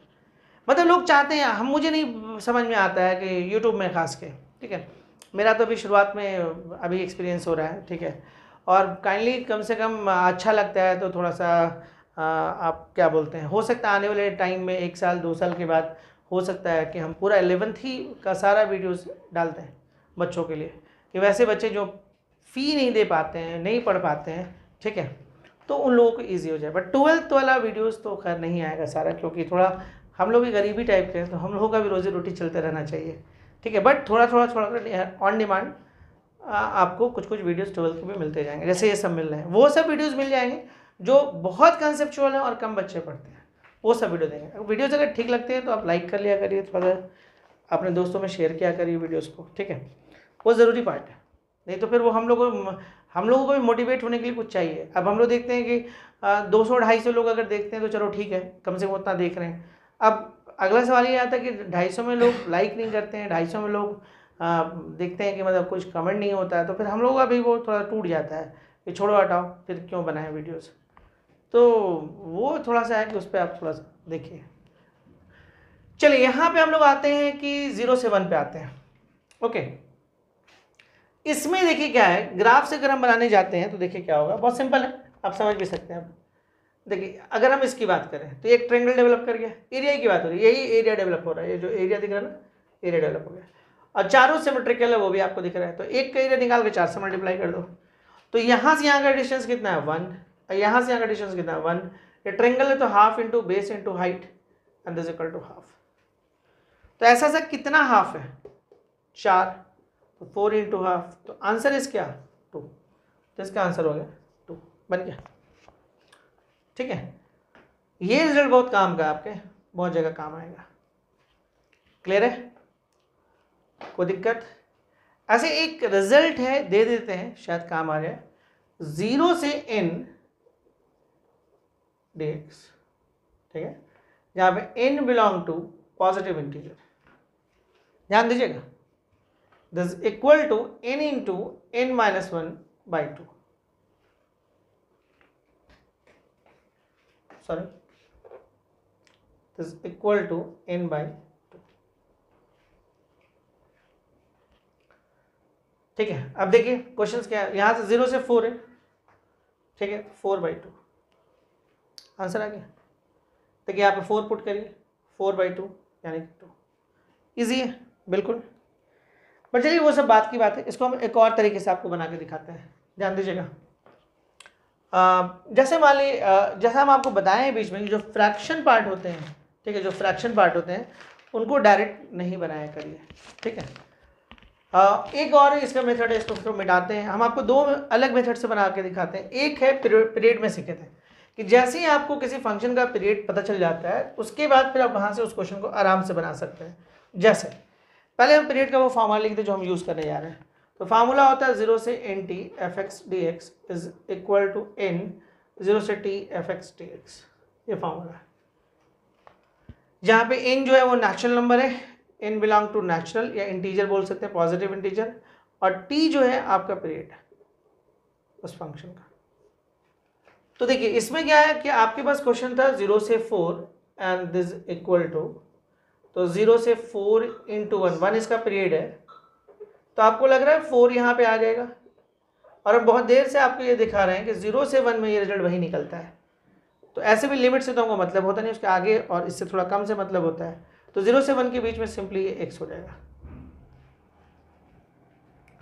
और 0 से 1 ले लो आप, तो 4 इंटू x²/2 0 से 1 ये तो गया, तो ये हो जाएगा 1² माइनस 0 यानी कि 2। देखिए फिर से 2 आ गया।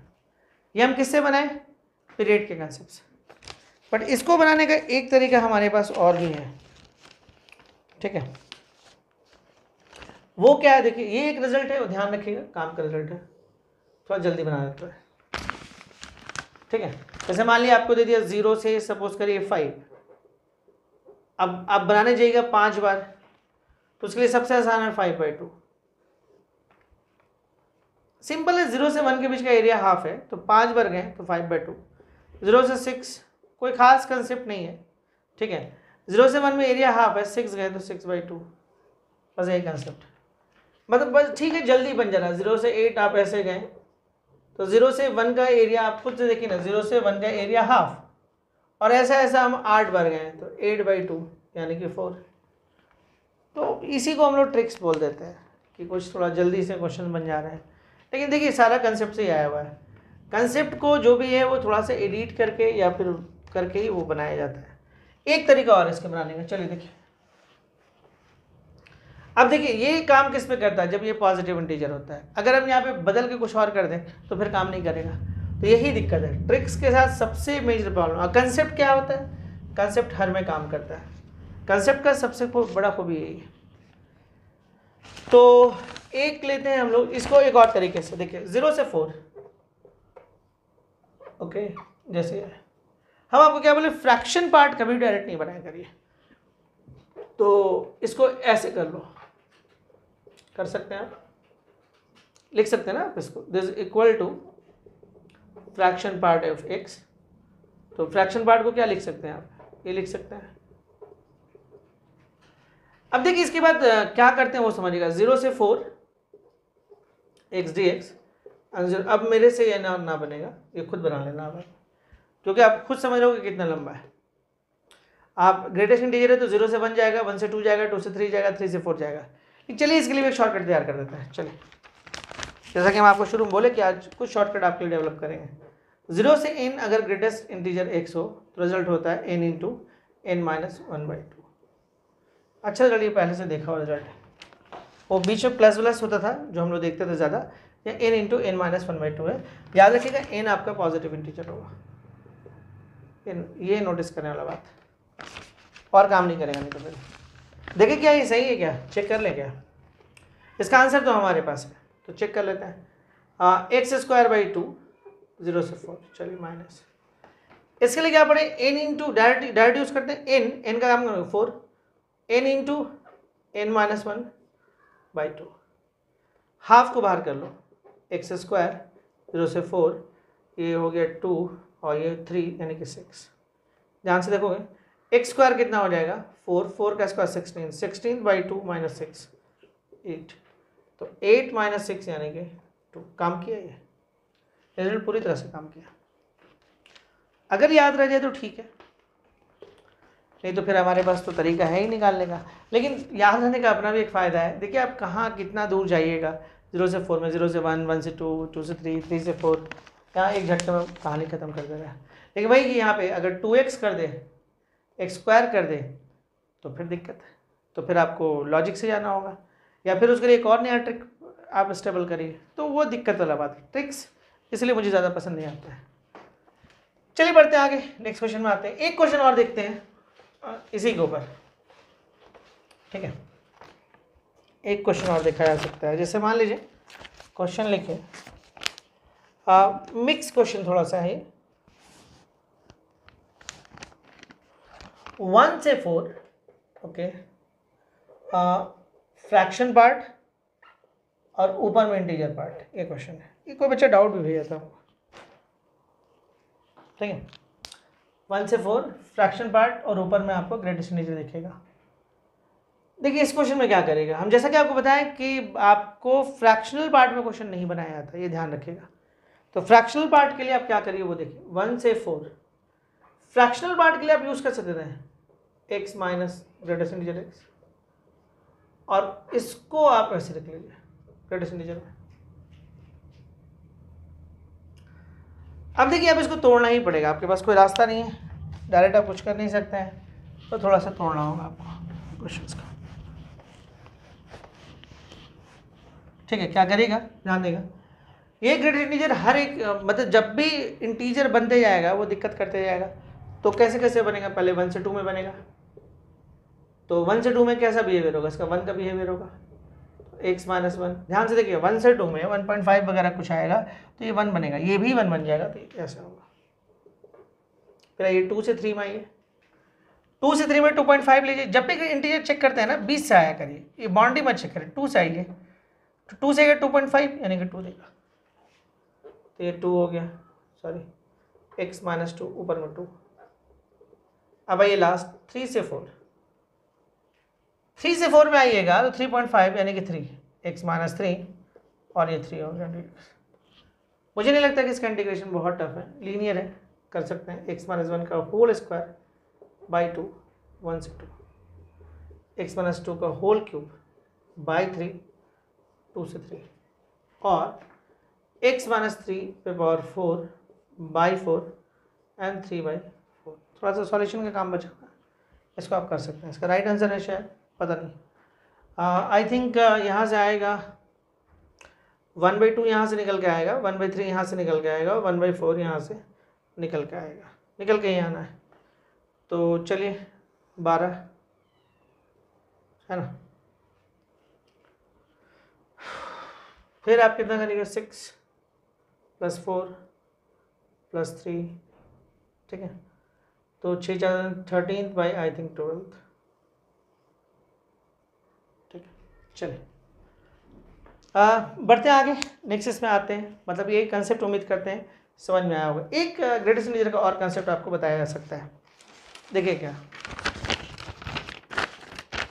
समझने की कोशिश करिएगा। क्वेश्चन है आपके पास, देखिए जो असाइनमेंट है उसका क्वेश्चन नंबर 11 है, मतलब जो आप टेस्ट लिया गया उसी का है। अच्छा क्वेश्चन देखिए, 0 से 5/2 ओके, ग्रेटेस्ट इंटीजर है और इसी को हम माइनस में लिख दिए, ये देखिए, ठीक है। और सिंबल के बारे में बताया कि GIF है, ये जो है GIF सिंबल के बारे में बताया गया कि ये ग्रेटेस्ट इंटीजर फंक्शन है। तो देखा जाए इसमें क्या कर सकते हैं हम लोग।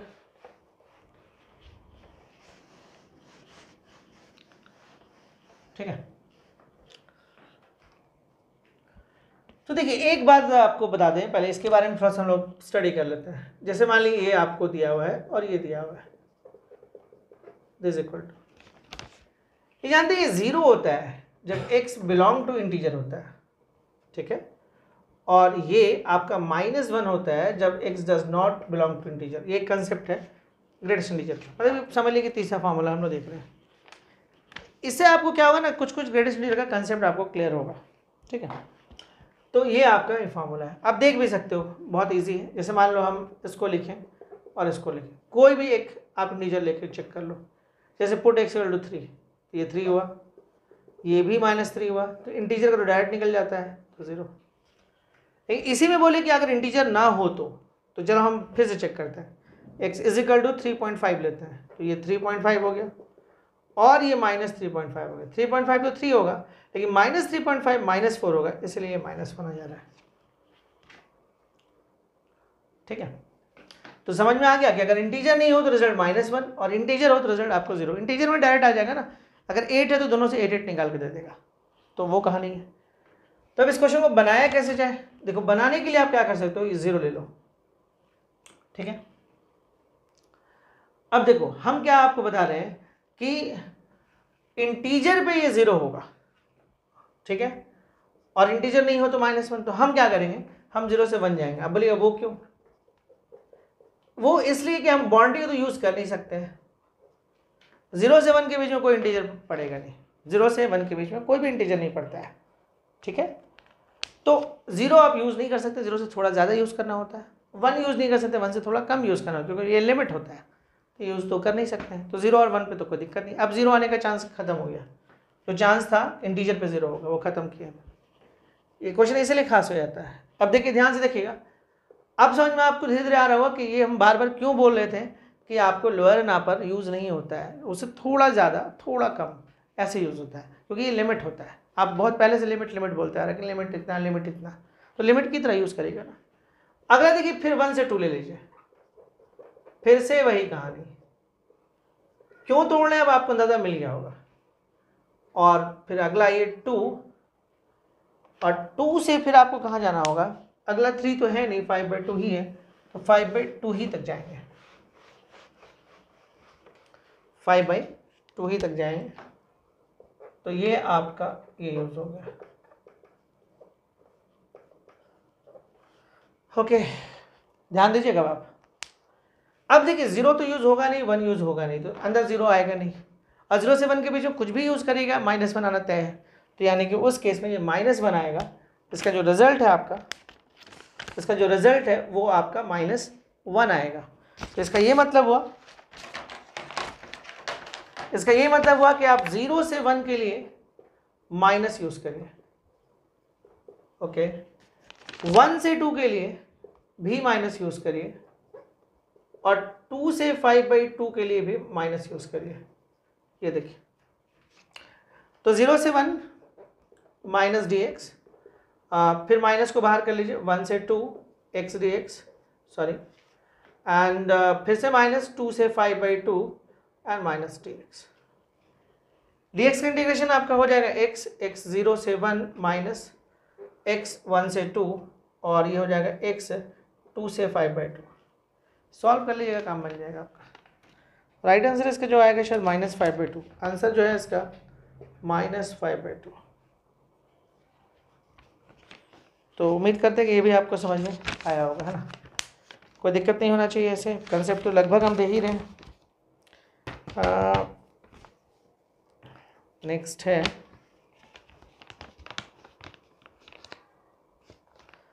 चलिए 2-3 क्वेश्चन और है ना, एक भी मिटाते हैं इसको। 2-3 क्वेश्चन है, फटाफट करके ख़त्म करते हैं। अच्छा इसी का एक क्वेश्चन करते हैं जो थोड़ा दिक्कत करता है बच्चों को। सेम पैटर्न में, और वो भी टेस्ट में डाला हुआ क्वेश्चन था। देखते हैं क्या है। अब क्वेश्चन है आपके पास कि ए to be 2x minus 2x, ठीक है, dx, ठीक है। जहाँ पे ये जो है वो आपका GIF है, ठीक है, इस ग्रेटेस्ट इंटीजर फंक्शन। क्वेश्चन तो इतना ही दिया हुआ है, मतलब थोड़ा सा इसको और देना चाहिए था, पर चलिए कोई बात नहीं। आगे बढ़ने से पहले हम थोड़ा सा एक आध कंसेप्ट आपको लिखवा दें जो आपके काम आ जाए, ठीक है। आगे बढ़ने से पहले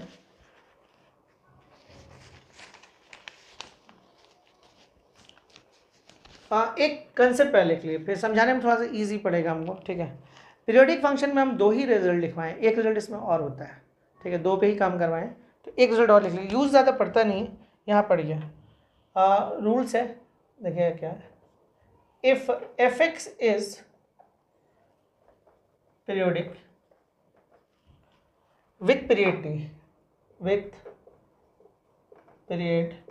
t,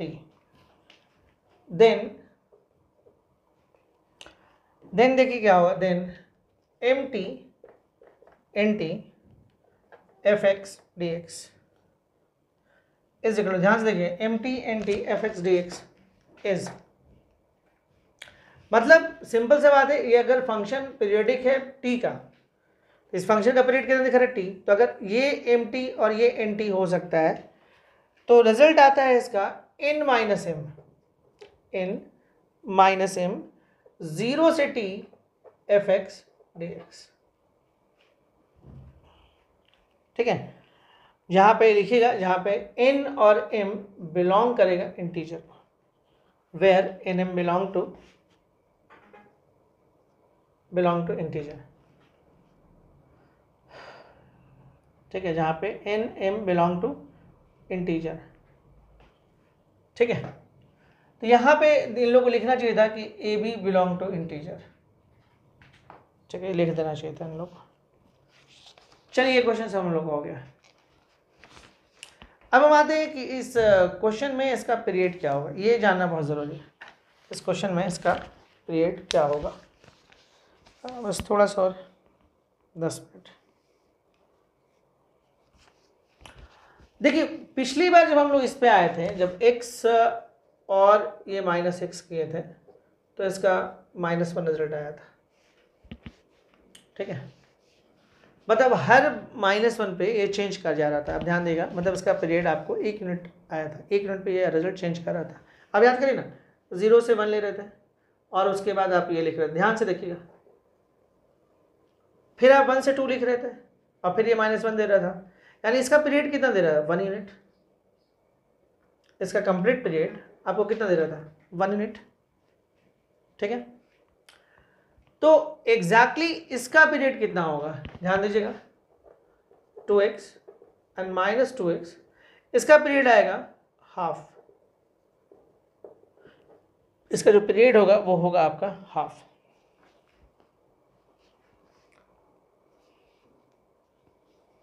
ओके। इसका ये मतलब है, ध्यान दें, एक रिजल्ट थोड़ा सा इसके बारे में लिख देते हैं, उसके थोड़ा समझने की कोशिश करता है।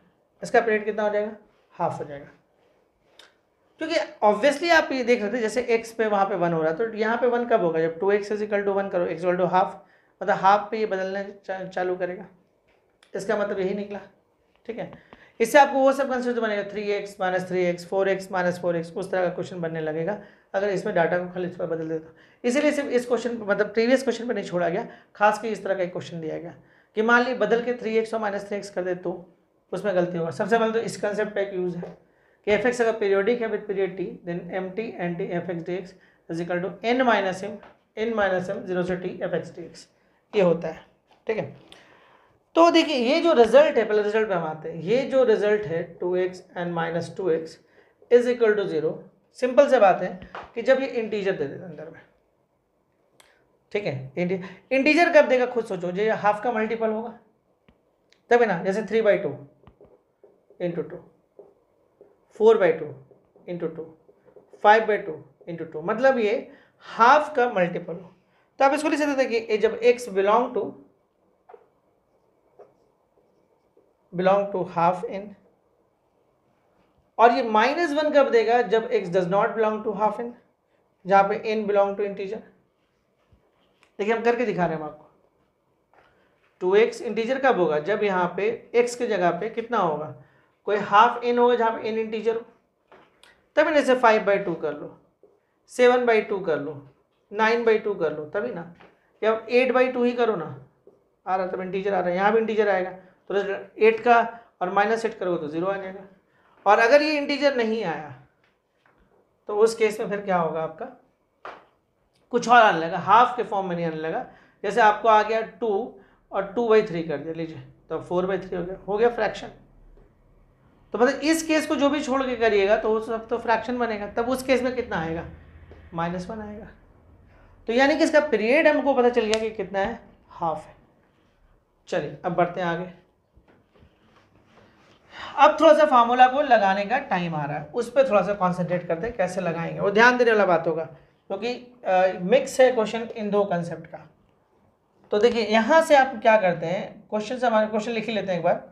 a से b 2x और ये हो गया -2x dx, ये क्वेश्चन है। सबसे पहले इसको थोड़ा सा सेट आपको करना होगा, कैसे बता रहे हैं, इसको लिख सकते थे आप 2a इंटू हाफ, क्योंकि आपको पीरियड लिखना जरूरी है, पीरियड लिखना जरूरी है।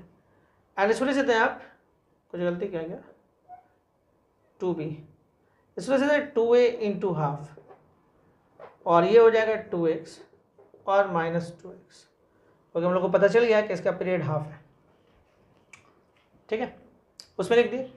फार्मूला क्या होता है, फार्मूला पे हम आते हैं। फार्मूला हमारा होता है इस तरह का कुछ, n माइनस m, तो n कौन है, 2b 2a, यानी कि 2b - 2a एंड 0 से हाफ, और ये हो गया 2x और ये हो गया -2x और ये हो गया dx।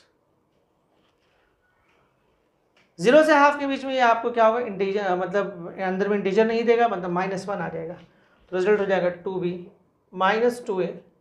थोड़ा सा इसको कोशिश करिएगा समझने का, टाइम देके, -1 इंटू dx। हम कोशिश किए पूरा समझाने का, तो अब तो बन जाना चाहिए, कुछ बचता नहीं है इसमें अंदर। माइनस को बाहर कर लीजिएगा तो ये हो जाएगा 2a - 2b, और dx का इंटीग्रेशन x होगा तो 0 से हाफ, तो 2a या 2 को कॉमन निकाल लीजिए, a - b इंटू यह होगा हाफ, कट गया, a - b is the right answer. एक अच्छा क्वेश्चन है, मतलब डबल कंसेप्ट का यूज़ है, एक कंसेप्ट इसका यूज़ है और एक कंसेप्ट इसका यूज़ है। ये सब सारा क्वेश्चन जेईई एडवांस वगैरह में दिखेगा, ये सब मेंस वेंस का क्वेश्चन नहीं है कि आपको मेंस में दिख जाए। उम्मीद करते हैं समझ में आएगा। हम 2 क्वेश्चन सॉल्व करने की कोशिश करते हैं, दोनों ट्रिको से रिलेट है ना, जल्दी में कर देंगे, करना ज़रूरी नहीं तो फिर अगले क्लास में पड़ जाएगा ये वाला। फिर ख़त्म करते हैं इसको, ट्रिको का एक ही क्वेश्चन किए हम।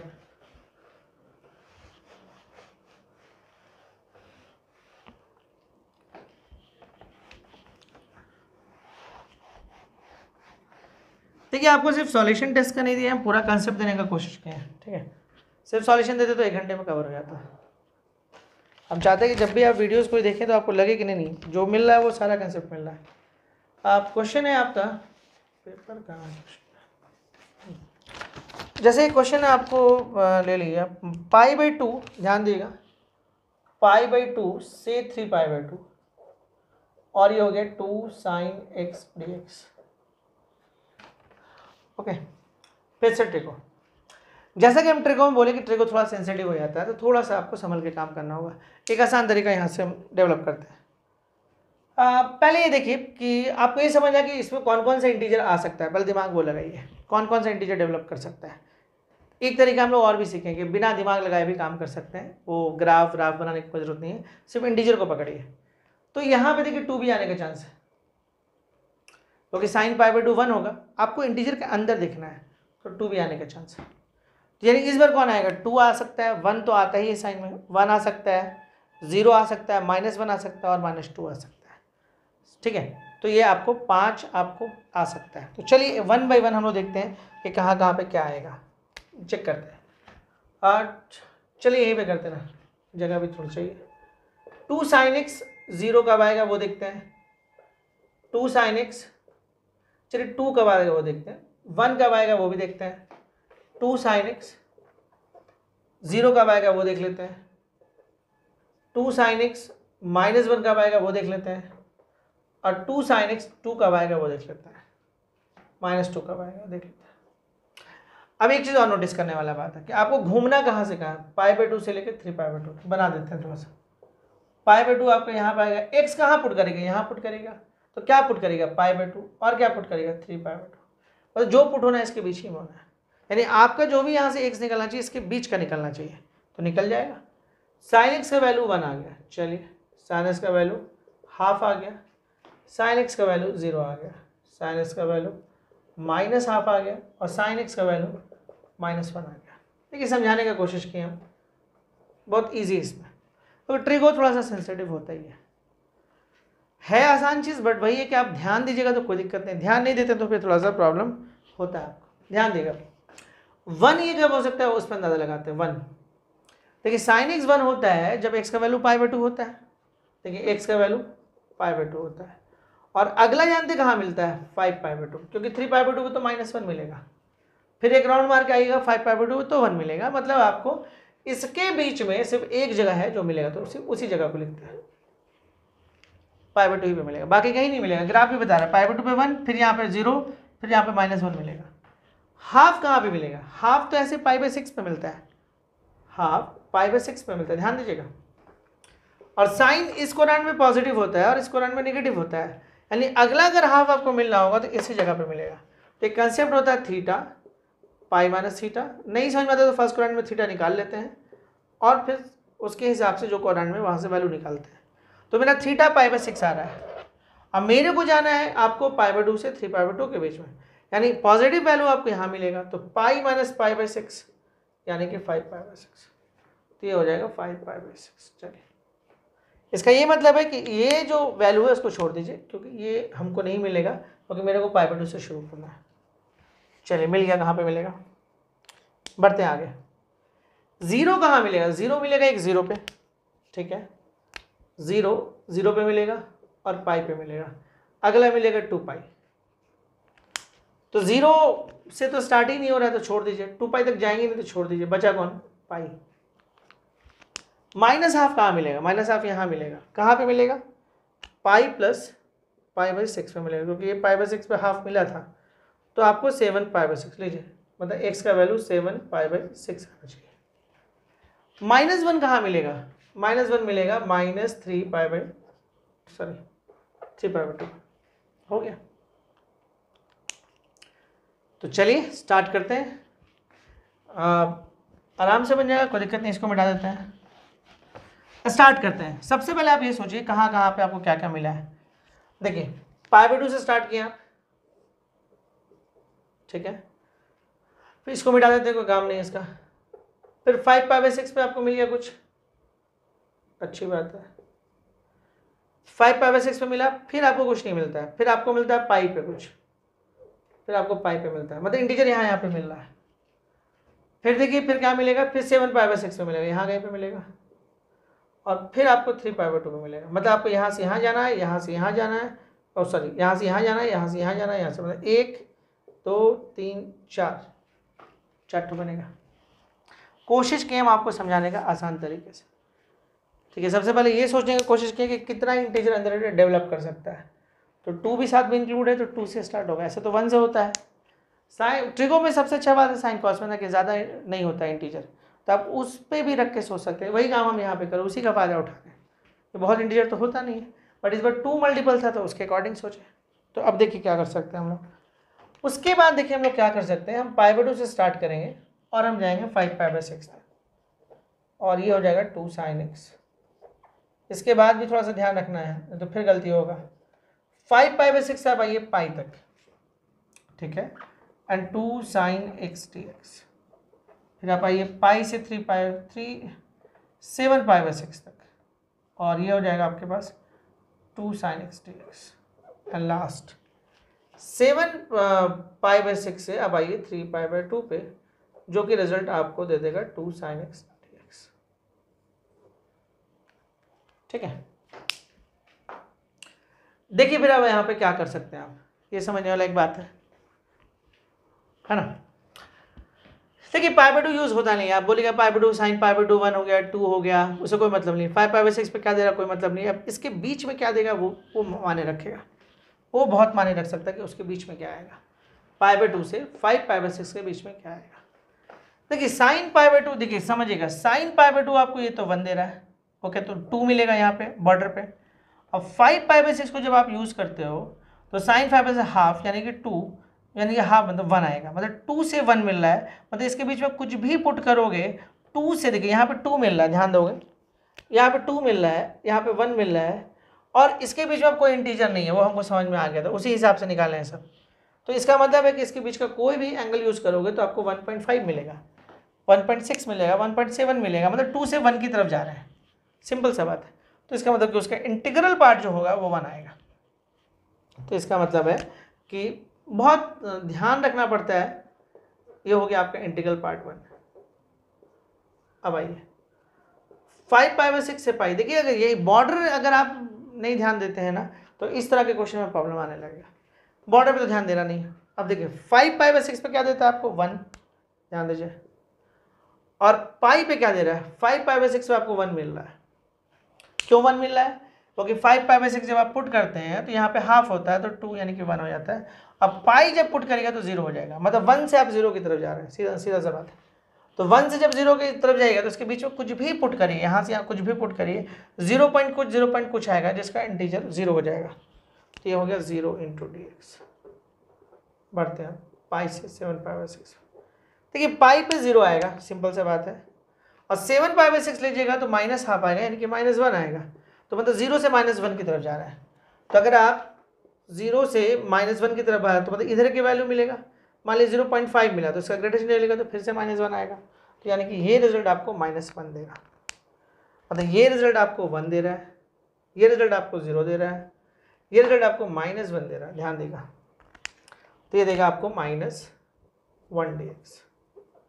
अब आइए 7 पाई बाई 6 से 3 पाई बाई 2 पाई है, देखिए 7 पाई बाई 6 आपको -1 दे रहा है, इसमें कोई डाउट नहीं है, ठीक है, ओके। 7 पाई बाई 6 जो है आपको क्या दे रहा है, ये 0 दे रहा था, ये -1 दे रहा था, देखिए ये -1 दे रहा है, ओके। और 3 पाई बाई 2, 3 पाई बाई 2 पे क्या देगा, ये साइन 3 पाई बाई 2 -1 होगा, यानी कि -2 देगा, तो -1 से, ध्यान से देखिए इसको जो भी देगा -1 से -2, तो इसके बीच में कुछ भी रखेंगे तो लेफ्ट की तरफ जाएगा तो -2 मिलेगा, तो इस बार जो आपको मिलने जा रहा है वो मिलेगा -2, ये मिलेगा -2 dx। और आई थिंक आराम से आप कर सकते हैं, कोई दिक्कत नहीं है, ठीक है। इंटीग्रेशन कर लीजिएगा, इसका राइट आंसर जो आएगा वो हम लिख दे रहे हैं, इसका जो सही आंसर मिलना चाहिए -π/2, आंसर इज -π/2। एक लास्ट क्वेश्चन आज के लिए, है ना, एक लास्ट ट्रिगो सही है। उम्मीद करते हैं एंजॉय किए होंगे ग्रेटेस्ट इंटीजर फंक्शन, क्योंकि बहुत ज़्यादा दिक्कत तो नहीं आना चाहिए, थोड़ा दिक्कत होगा तो एक आध बार रुक के पॉज करके वीडियोस थोड़ा सा देखिए, समझ में आ जाएगा।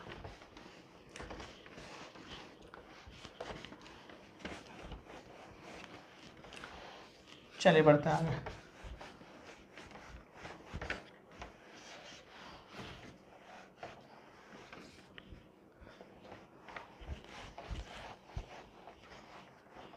लास्ट क्वेश्चन पे आते हैं हम लोग, आखिरी क्वेश्चन, ठीक है। तो नेक्स्ट क्वेश्चन इज, देखते हैं हम लोग 0 से पाई, ओके, 0 से पाई, cos x plus pi by 6 लीजिए, थोड़ा सा नया क्वेश्चन रखा गया है, पाई बाई 3, ये भी टेस्ट का ये क्वेश्चन है, इसका राइट आंसर है -5 पाई बाई 6 आंसर है। चलिए बना लेते हैं, जल्दी बन जाएगा। देखिए कॉस में क्या आएगा, 1 आएगा, 0 आएगा और -1 आएगा। सबसे पहले आपको देखना आप कहाँ से कहाँ, मतलब ये कॉस के साथ जो एंगल है ना, कितना ट्रैवल किए, वो ट्रैवल जानना बहुत ज़रूरी होता है, ठीक है, मतलब कितना ट्रैवल किए वो पता करना ज़रूरी है। तो देखिए अगर आप 0 पुट करते हैं तो π/3 आपका ट्रैवलिंग यहाँ स्टार्ट हुआ कॉस में, और पाई जब पुट करते हैं तो पाई प्लस π/3 हो गया जो कि 4π/3 हो गया, तो आपका ट्रैवलिंग स्टार्ट हुआ। अब थोड़ा सा आते हैं, हम लोग कहाँ से चल रहे हैं वो देखते हैं। हम लोग π/3 से स्टार्ट किए चलना, और 4π/3 का मतलब हो जाएगा आपको सिंपल से यहाँ कहीं पे, मतलब करीब करीब ये 240 डिग्री यहाँ पे। इंटीजर कहाँ मिलेगा, एक यहाँ मिलेगा एक यहाँ मिलेगा, दो जगह, और तो इंटीजर कहीं मिल नहीं रहा हम लोग को। मतलब जब ये π/2 बनेगा, ये जब π/2 बनेगा तो आपका एक इंटीजर डेवलप होगा। cos π/2 0 होता है, तो एक इंटीजर तो हाँ, मतलब सिंपल से आप एक इंटरवल ऐसे बना सकते हैं 0। देखो यहाँ पे अगर आप π/6 कर दो x को, देखो x कहाँ स्टार्ट करो 0 से, अगर π/6 कर दो, देखो अभी कोई इंटीजर नहीं मिला, 0 पे कोई इंटीजर नहीं मिलेगा, cos π/3 मिलेगा। cos π/3 का वैल्यू हाफ होता है, ठीक है, तो कोई इंटीजर नहीं मिल रहा है। लेकिन π/6 में cos आपको π/6 प्लस π/3 π/2 मिलेगा, और cos π/2 का वैल्यू 0 मिलता है, मतलब इंटीजर मिल रहा है। तो मतलब 0 से π/6 तो एक जाएंगे हम पक्का, ये हो गया। आगे बढ़ते हैं, सेकेंड कोऑर्डिनेट जो है ना वो थोड़ा सा माइनस करने लगता है, यहाँ तक हम आए। अगला देखिए, अगला आइए आप π/6 से स्टार्ट करते हैं। तो आपके दिमाग में एक बात आ सकता है कि देखिए π/6 पे यहाँ पे जब रखें तो π/2 डेवलप हुआ, मतलब x प्लस π/3 और ये π/6 रखेंगे तो सिंपली आपको π/2, हम जानना चाह रहे हैं कि ये π/2 रखेंगे तो x क्या होगा, और दैट केस में आपका π/6 आएगा। देखिए अब बढ़ते हैं, देखिए एक हो ये π/2 था, अब यह है पाई। देखिए अगर यहाँ पे cos पाई आ जाए पाई तो हो जाएगा -1, लेकिन मेरे को नहीं लगता कि वहाँ पे तोड़ना चाहिए, लेकिन चलिए हम उसी कंसेप्ट पे चलते हैं। यहाँ पे आ जाइए आप, π/3 कब होगा, 2π/3 प्लस π/3 करो तो शायद आपको 3π यानी कि पाई मतलब 2π/3, ऐसे तोड़ने का जरूरत नहीं था इस पर। अब बोलेंगे वो क्यों, हम बता दे रहे हैं आपको, लेकिन फिर भी तोड़ना है तो तोड़िए, क्योंकि एक कंसेप्ट आप बना रहे हैं अपने दिमाग में, तो उसी कंसेप्ट से चलिए। देखिए यहाँ तक पहुँच गए आप, पाई कब मिलेगा, पाई कब मिलेगा, जब आप यहाँ पे 2π/3 रखेगा, और 2π/3 क्या इसके बीच में मिलेगा, हाँ ऑब्वियसली मिलेगा, क्योंकि ये आपका 120 डिग्री है। अब 2π/3 से अब आगे का कोई इंटीजर मिलने का चांस नहीं, सीधे 4π/3 पे आ जाएंगे, cos x प्लस π/3। अब चाहते तो दोनों को मिला के π/6 से डायरेक्ट 4π/3 भी लिख सकते थे, क्यों हम बता रहे, रीजन दे रहे हैं आपको। देखिए यहाँ पे क्या मिलेगा बाबू, हाफ, और यहाँ पे क्या मिलेगा 0, मतलब हाफ 0, मतलब इसके बीच में जो भी मिलेगा इसके बीच का वैल्यू मिलेगा, हाफ से 0 के बीच का। तो हाफ से 0 के बीच का कोई भी वैल्यू लीजिएगा तो 0 इंटीजर मिलेगा। जैसे आप 0 पुट करते हैं तो cos π/3 हाफ मिलता है, उसके बाद जब आप और 0 से π/6 में बहुत सारा एंगल है, ये अलग बात है कि हम π/6 से अगला एंगल जानते हैं, लेकिन है तो बहुत सारा एंगल, तो वो एंगल जब रखिएगा ना तो उसका वैल्यू हाफ से भी छोटा मिलेगा, लेकिन जो भी मिलना है 0 से हाफ के बीच में मिलना है। तो इसके बीच का जब ग्रेटेस्ट इंटीजर लेगा तो 0 की तरफ मूव कर जाएगा, मतलब इसका रिजल्ट तो 0 आ जाएगा, ये खत्म हो जाएगा कहानी। अब हम इधर आते हैं, हम क्यों बोले कि दोनों को एक करके भी लिख सकते थे, रीजन दे रहा है आपको। अब आते हैं π/6। π/6 का मतलब देखिए, π/6 का मतलब ये हुआ कि यहाँ पे π/2 डेवलप हुआ, तो cos π/2 आपको हो गया 0, ठीक है। और उसके बाद अब जब 2π/3 पे आते हैं तो देखिए cos π/3 आपको हो गया 0, ध्यान देगा इस पे आपको 0 मिलेगा, और 2π/3 पे आपको मिल रहा है -1, क्योंकि अंदर में पाई बना देगा तो -1, और 0 से -1 के बीच में ही सारा मिलेगा, मतलब इसके बीच में, मतलब इस तरफ 0 से -1 की तरफ इधर जा रहा है, मतलब इधर मिलेगा, मान लो 0.5 मिला, तो अल्टीमेटली इसका रिजल्ट कितना आएगा, -1 आएगा, मतलब कंप्लीटली -0.5 आ गया तो उसका ग्रेटेस्ट इंटीजर कितना होगा, -1 होगा। एग्जैक्टली यहाँ भी वही काम हो रहा है, ये है 2π/3, ये है 4π/3, ठीक है। तो यहाँ पे अगर इसके बीच में हम की बात करें तो ये भी वही देगा आपको, ठीक है। 2π/3 में देखिए क्या देगा, 2π/3 ओके, 2π/3 π/2 पाई, अच्छा ये 2π/3 तो यहाँ पुट हुआ ना, इसके जगह पाई बना है। अब देखिए जब आगे बढ़ते तो यहाँ भी आपको कॉस नेगेटिव होता है, तो कुछ भी करोगे तो अल्टीमेटली क्या होगा, ठीक है, मतलब ये -1 होगा और ये कोई नेगेटिव ही नंबर होगा, तो भाई -1 और कोई नेगेटिव नंबर इधर ही कहीं पे आएगा, तो ये फिर से माइनस, उसका इंटीजर -1 ही देगा, मतलब -1 से तो कभी क्रॉस कर नहीं सकता ना, इधर तो जा ही नहीं सकता कॉस, -2 तो हो नहीं सकता है। तो बात समझिए, इसीलिए हम बोले कि यहाँ से डायरेक्ट भी आप ले सकते थे, कोई दिक्कत नहीं था। लेकिन चलिए आप इंडिविजुअल करके जाइए, आपको नहीं समझ में आता तो आप बॉर्डर लीजिए सबसे पहले कि कहाँ से कहाँ जाना है। तो आपको ये समझ में आ गया कि भाई π/3, देखो अगर आप 0 रखते हो तो अंदर में π/3 मिलता है, और पाई रखते हो तो 2π/3 मिलता है, सॉरी 4π/3 मिलता है। मतलब आपका ट्रैवलिंग पूरा यहाँ पे है। उस ट्रैवल पीरियड में आपको एक इंटीजर यहाँ मिलेगा और एक इंटीजर यहाँ मिलेगा, तो एक π/2 पे मिलेगा। तो जब ये π/2 कब होगा, ये π/6 पे होगा, तो उस टाइम में ये 0 बन जाएगा। मतलब लोअर में हाफ मिल रहा है, अपर में 0 मिल रहा है, मतलब इसके बीच का कोई भी एंगल यहाँ पे यूज़ करिएगा तो आपको वैल्यू इसी के बीच में मिलेगा जिसका ग्रेटेस्ट इंटीजर 0 बनेगा। फिर हम आए π/6, π/6 मतलब यहाँ पे π/2 बन जाएगा, और हमको वो एंगल निकालना है जो इसको पाई बना दे, तो वो 2π/3 है। तो π/6 से π/3 तो π/6 पे तो 0 आ रहा है, ये π/2 बना दे रहा है, और 2π/3 पे ये पाई बन जा रहा है, जिससे -1 बनेगा। तो 0 से -1 के बीच में कोई भी वैल्यू अगर मिलेगा तो उसका ग्रेटेस्ट इंटीजर -1 बनेगा। अब आते हैं यहाँ से 2π/3 पे पाई बन रहा है, और इसके बाद अगला यहाँ मिलता है, इससे पहले ही खत्म हो गया, तो हमको लास्ट में यहीं पे लेके जाना होगा। तो इस पर आपको -1 मिल रहा है, इसको रखेंगे तो -1 मिल रहा है, और इधर भी कोई निगेटिव ही नंबर मिलना है, ठीक है, कोई भी निगेटिव नंबर यहाँ पे मिलना है, क्योंकि इसको डांड का बात चल रहा है। तो जब नेगेटिव नंबर मिलेगा तो बड़ा सिंपल, उसका ग्रेटेस्ट इंटीजर -1 होना तय है। तो इसका ये मतलब है कि ये हो जाएगा आपका 0 π/6 और ये 0 dx, ये हो जाएगा π/6 से 2π/3, और ये हो जाएगा आपका सिंपली -1 dx, ठीक है। और यहाँ पे आइए आप 2π/3 से आइए 4π/3, और इसके बीच में कुछ भी लीजिएगा तो -1 dx। तो आई थिंक अब बन जाना चाहिए। इंटीग्रेशन का सिर्फ पार्ट बचा है, राइट आंसर -5/6। ऐसे भी वीडियोस काफ़ी लंबे हो गए, 1.25 घंटा हो गया। चलिए ठीक है, यहीं तक रखते हैं, और उम्मीद करते हैं कि कोई दिक्कत नहीं आना चाहिए, है ना। ओके, समझ में आ गया होगा। अगर ऐसा कुछ और लगेगा तो ग्रेटेस्ट इंटीजर का एक आध वीडियो और दिया जा सकता है। ओके, थैंक यू वेरी मच।